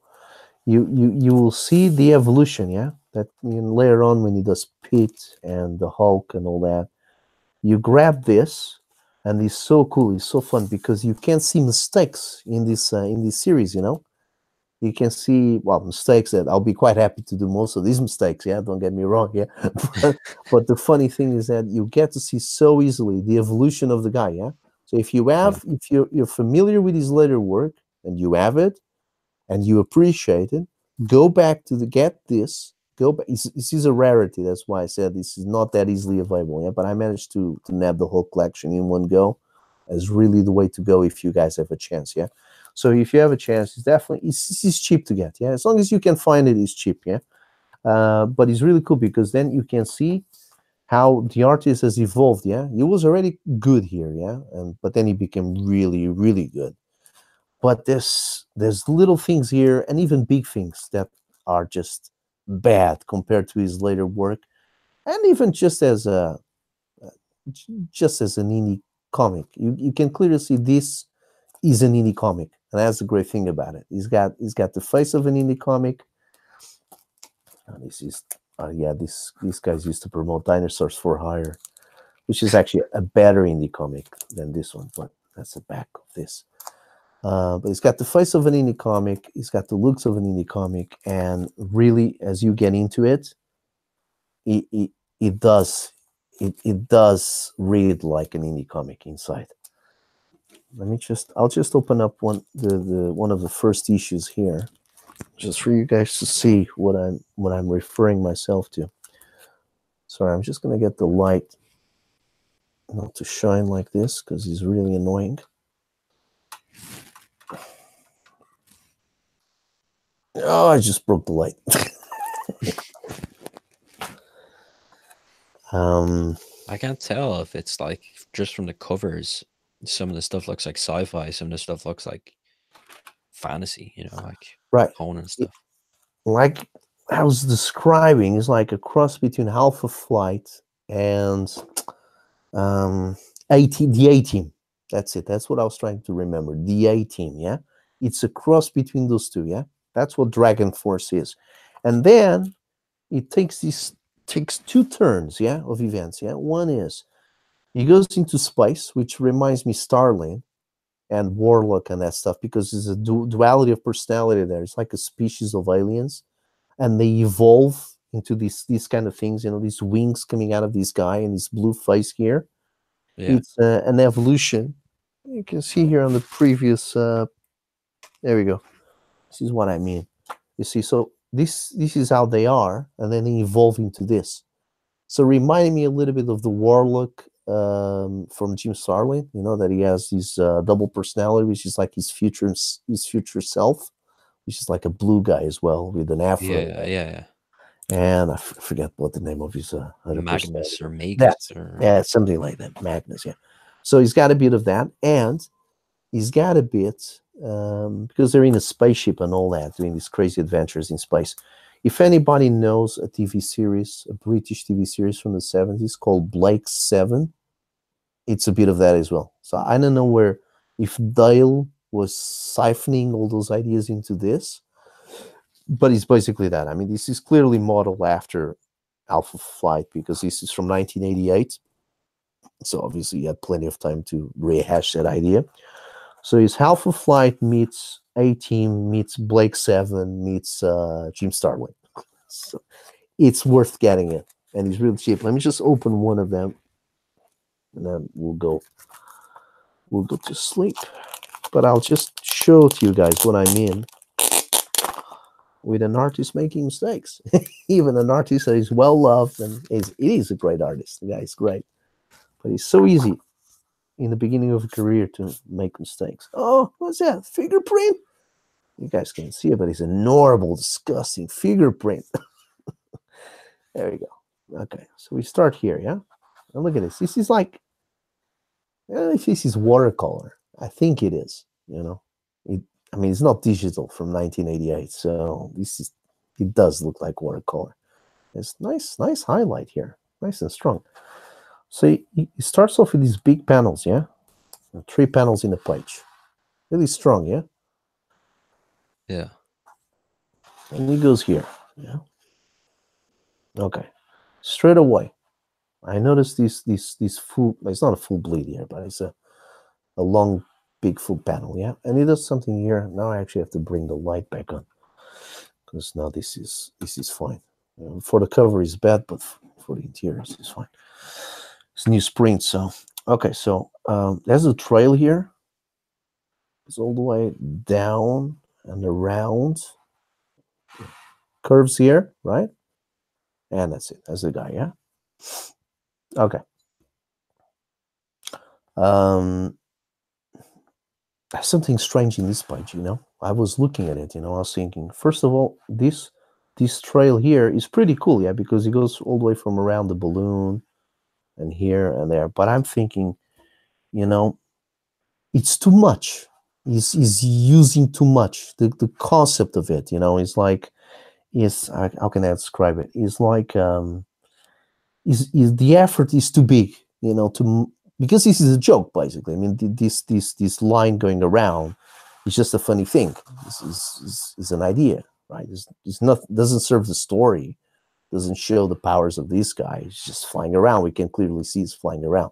So it's just a gag, right? It starts with the balloon. The kid's riding the balloon, and the fat kid goes like, "Oh, look, it's a flying man, yeah." Then he goes into this. So it's just a gag. And I'm thinking, okay, there's nothing wrong with it, but I'm just thinking straight away it's a bit too much. So this is very superficial. Yeah, this is something that not everybody's going to look at and think the way I'm thinking. But all I'm thinking is, this is clearly a junior artist trying his best to please you, So straight away makes this gag, which is necessary, but okay. Then there's certain problems with the anatomy, He goes very much, this guy, first of all, when he started his career, and then he distanced himself from that completely. But you guys look at this, and who does this remind you? Who do you think is the artist here? If you didn't know it was Dale Keown, who do you think it is? I see a lot of Alan Davis in it. Alan Davis? Yeah. Okay. Well, see the way he constructs this, the way he rounds up his shapes, and the way he applies his blacks here, and where he has his light source there, the highlights, and the face of the chick. You know what I see? I see John Byrne. Completely, utterly. I mean, I can see that as well. Do I have a John Byrne here somewhere? I don't think. Maybe they're on the shelves, but not here. This is John Byrne, man. They'll knew and Keown, and that's exactly what when I first started seeing this Hulk back in 1991, 1992, I think. I straight away thought to myself, this guy is style is very close to John Byrne, and that's how he started his career. This is very much John Byrne. Look at this. You see the textures and the way he positions his characters. So I'm looking at this and I'm thinking, this is cool, They're big panels, Like, look at this. It's always 4 panels in each page, 3 or 2, as never more than that. And look at this. You see this establishing shot, yeah. And then he goes into this, and then he's zooming in, yeah. And I'm thinking, again, junior artist, you don't need to do this, Just one establishing shot. Then you would have done another one here. Again, this is all personal interpretation, yeah. You guys completely welcome to disagree completely to what I'm saying, yeah. But this is the way I'm looking at it. I'm thinking one establishing shot here, yeah, the widest one, yeah. And then you break down this tier here, you break down into 2 panels, yeah. Gutter there in the middle. And I'm thinking, surely you can take one of them away. I mean, you're zooming in, you're zooming in into that window. That's it. You make this one a longer panel. He breaks it down like this. Again, this is a junior artist thinking, I got to do this, because if I don't do, maybe you won't get it, Again, trying to please too much. And again, this might all be nitpicking, yeah. And then I went here, and I also didn't like very much when I say I didn't like, I like it, yeah, but it's not the Dale New that I'm used to. It's like someone else. I'm looking at the size of the characters, yeah, and I'm looking at the choreography here and the way he's positioning them on the page. Like, for example, probably Ethan Veskyver is quite a horizon line Nazi. He likes his perspectives really nice and tight, and I think you would have something to say about this panel here. It's difficult for you guys to see, but this doesn't add up. Yeah. There's something strange here, I mean, that there. Well, I mean, look at where his feet should be, the main guy, and then look at where her feet should be, Yeah, I mean, if we look at this, it's way too flat on, like that. The ass shot is like going upwards, and he's flat, Let me. Oh, sorry, my digital pen just fell down. Let me fix it here on my thing here, so you guys can see what we mean with this. Let me make it straight to the camera. Okay, so something here not working because like you say, our feet are too low, because that's her boots, right? Okay, her boots are lower than her boot cuff is lower than he is. Okay, fair enough. But she's also shorter than him, right? And then here, from where the perspective is, from the POV, she's way too low, because here his feet are almost touching the panel. So that means that the floor will probably be here. Well, that's probably where the floor is, right? So the floor is out of the panel, yeah? So if her feet are here, if they're halfway through her leg is here, that means that their feet are probably going to be here. This is where her foot, the end of her foot is, right here, somewhere around here. Why, in that case, then the perspective is like this. That's how Dale is looking at it, right? He's looking at it like that. But again, it's still too flat. You wouldn't be able to be like that. If you're looking at it like this, why, in a slightly lower angle, so looking at it upwards, then he would have to be much lower. Don't you agree? Yeah. Well, it's just, yeah. I mean, even for they're way too close in the establishing shot for that panel to that angle, for that angle to even work, unless she's like walking away backwards. Yeah, well, actually, that's a good point. It looks like she's walking away backwards, actually, because she's very close to him there, and then she's quite distant from him here. But that's a choreography. I have no problem with that. That's actually a nice touch. It's just the angle doesn't work. So so again, it's cool because you see the evolution of an artist, a guy that is actually quite good at what he does 15 years later. But in here, that's like some wow, like, yeah, this is a junior artist just really trying to please, and again, he's quite good at what he's doing, but he's not perfect yet, because this is way off shot. Because and again, this thing, the bars on the outside of the terrace, that works in relation to that angle that he's thinking of. It's just that this guy looks like, for him to be like this, for us to be able to see his feet, then he's floating. He's floating above the ground, above the floor, like maybe, I don't know, 5 inches above the floor or something.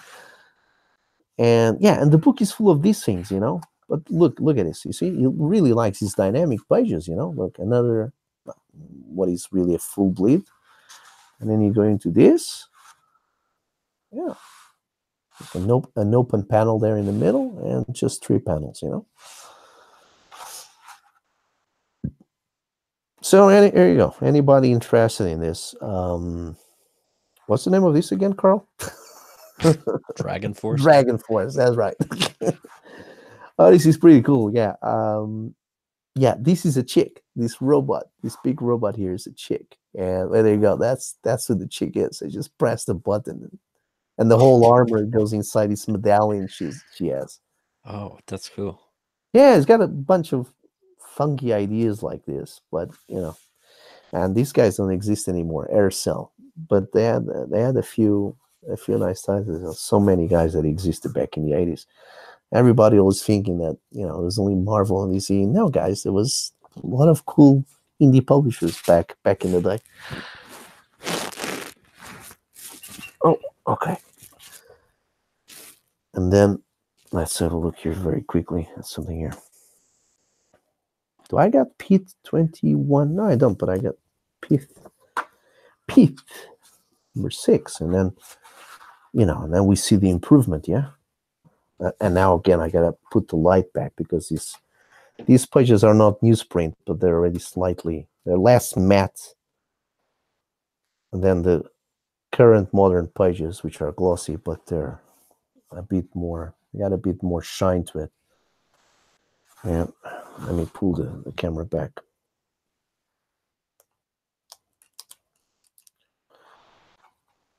There we go. Look at this perspective now. This then is the guy already knows what he's doing here, yeah. Yeah. Again, look how everything settles well, yeah. I got the boxes here. The wall there. This angle is this angle here. See if you make a line like this, like those lines that EVS likes to do in his tutorials, yeah? There's your perspective line there, There will be one cross line coming from here to there. So you can angle this imperfection. The corner of that wall there would have if you're doing the lines like this, coming from the top, going down, the POV is from above, and there's going to be a line matching that one there. That one will match that one. And the same goes for the bottom of the panel here. We'll have matching lines coming here into the horizon line, which is lost somewhere here in the bottom. This is awesome. And you see how he start getting his storytelling much tighter. So no more of those pages with just 2 or 3 panels. Here he's already doing a bunch of panels, So he starts slowing down the action, When you add more pictures, you're breaking down the movements, you're slowing down the action. So the action there on Dragon Force was very sparse. It was all over the place, yeah? And here he's much more precise. He likes to take his time, you see? There's one punch here, another punch there, another punch there. Taking his time. And you really went all out with these speed lines. Look at this. He's got this manga feel to it, isn't it? This crossing. I'm just looking at the veins he has. Yeah, a lot of work. Yeah. I once showed this when originally these came out, 1992 or 1993 or whatever it was. I still had a chance to show this to my father, which was a very was a big collector of comics throughout the years, yeah. And he had one criticism against it, Listen, this aesthetically is pleasing, yeah, but doesn't matter how much speed lines he puts here, I still feel that this is very static, that's what he said. And it's an interesting criticism, A lot of times when there is an action scene here, again, he's employing exactly the same kind of POV, from above. Lovely. When there's like a guy throwing a punch, he usually puts a speed line in the front of the arm, So he gives the feeling that the arm is actually moving. So you don't have the speed lines manga style in the background and then a big bulky static image in front, Basically does this sort of stuff, He puts these lines, breaks down the picture, and he puts them like this in front, on the front. Instead of being in the background, he puts it where it should be, right? Together with the element that is actually moving. But somehow, some people criticize this as still being too static. There's a lot of intentions of making the cartoon move, but no matter how much the intent, no matter how big the intentions are, they still don't move.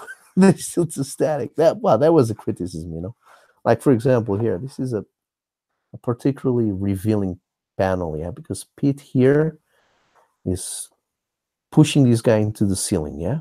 He grabs him by his throat or whatever, rams him into the ceiling above him, yeah. So you got the speed lines here, yeah. Speed lines here showing that this guy is going up, right? And on top of that, to help that idea, we got Pete here on his tiptoes. So not only pushes the guy up, but because he has to make the effort of reaching the ceiling, he has to get on his tiptoes. So again, he helps more to convey the idea that there was an energy here, pulling a guy up. But to be honest, it's going by the words of my wise father, that he's gone already. But this he's kind of right. There's still no movement. Doesn't matter how much what Dale does to kind of convey this idea that he's being pushed forceful against the ceiling. Look at Pete. Look at his pose. He's almost like a vanilla pose. He's almost like he's standing there for the photograph. Yeah.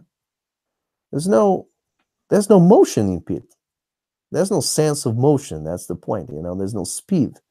There's speed. There's an attempt of speeding the action of what is happening, but that's it. I mean, surely Pete will, okay, he's got the higher ground, right? He's beating the other guy up, but surely there would be something more from Pete, especially because if he's making the effort to, go on his toes to push the guy up. I don't know. I don't know how you would solve this. I don't know if it even needs to be solved, but some people have a criticism against it, and they have a point. I don't know what you think. What would you what would you do here to improve this situation? How would you make this guy? How would you make this more tense? Like I would do the like he doesn't have any dynamics actually going on in the movement. Like, why isn't his hip twisting? Why isn't he throwing one shoulder up and one shoulder back? Like, instead of put him on his tippy toes, I would have him more faced towards the camera yeah, on his feet, but his entire torso would be twisted so that he's really just his shoulder would be in his ear, you know, and then right. his other arm would be way behind them. And then I'd break up the lines as they hit into it, you know, that kind Yeah. of manga style, that just the lines as all the debris and the stuff. I wouldn't draw it, you know, as much as I would just scribble it, so it looks like has that movement to it, you know. Yeah. Yeah, I see your point. Yeah, I mean, every time you have like a section of the body kind of twisting sideways or turning, that straight away helps to convey a dislocation of speed. So because you're basically twisting something. So as soon as you're twisting something, there's an idea of motion. So that straight away helps. So yeah, maybe having him kind of to the side, that would help. And you know what a lot of guys are doing, and I actually asked my colors to do that in one of my books, is to do that refraction of image, that to do the kind of put an image out of focus, basically. So they're doing that a lot, and actually I'm quite tempted in using that a lot as well. But then I realized, one, you can't do that more than once or twice in a book, especially not in the same page more than once. But it's like I had my guy pushing a stone, and I said to my colors, I don't know what's the name of the effect. I just sent him an email saying, but can you make like the stone going up? Can you break down like a shade of the stone coming down? So like in layers is going up. You know what I mean, yeah? Like that effect that looks like something has been vibrating, yeah? Yeah. So a lot of guys are doing that now, which is something that you can only do, well, digitally. Or yeah, you can do it manually, like I do. Like just break down an arm several times and you fade away the arm into the background, and you know, the closest he gets, the rounder and thicker the lines become. So they give a notion as a punch being thrown, right? So, but a lot of guys not going to do that. So they just do that thing, you know, I call it refraction, basically. So I think he doesn't uses that here, but maybe later on he does in his latest issues, the later issues. So, well, there you go, guys. So that's the evolution of Dale Keown or Noon, or I can never say it.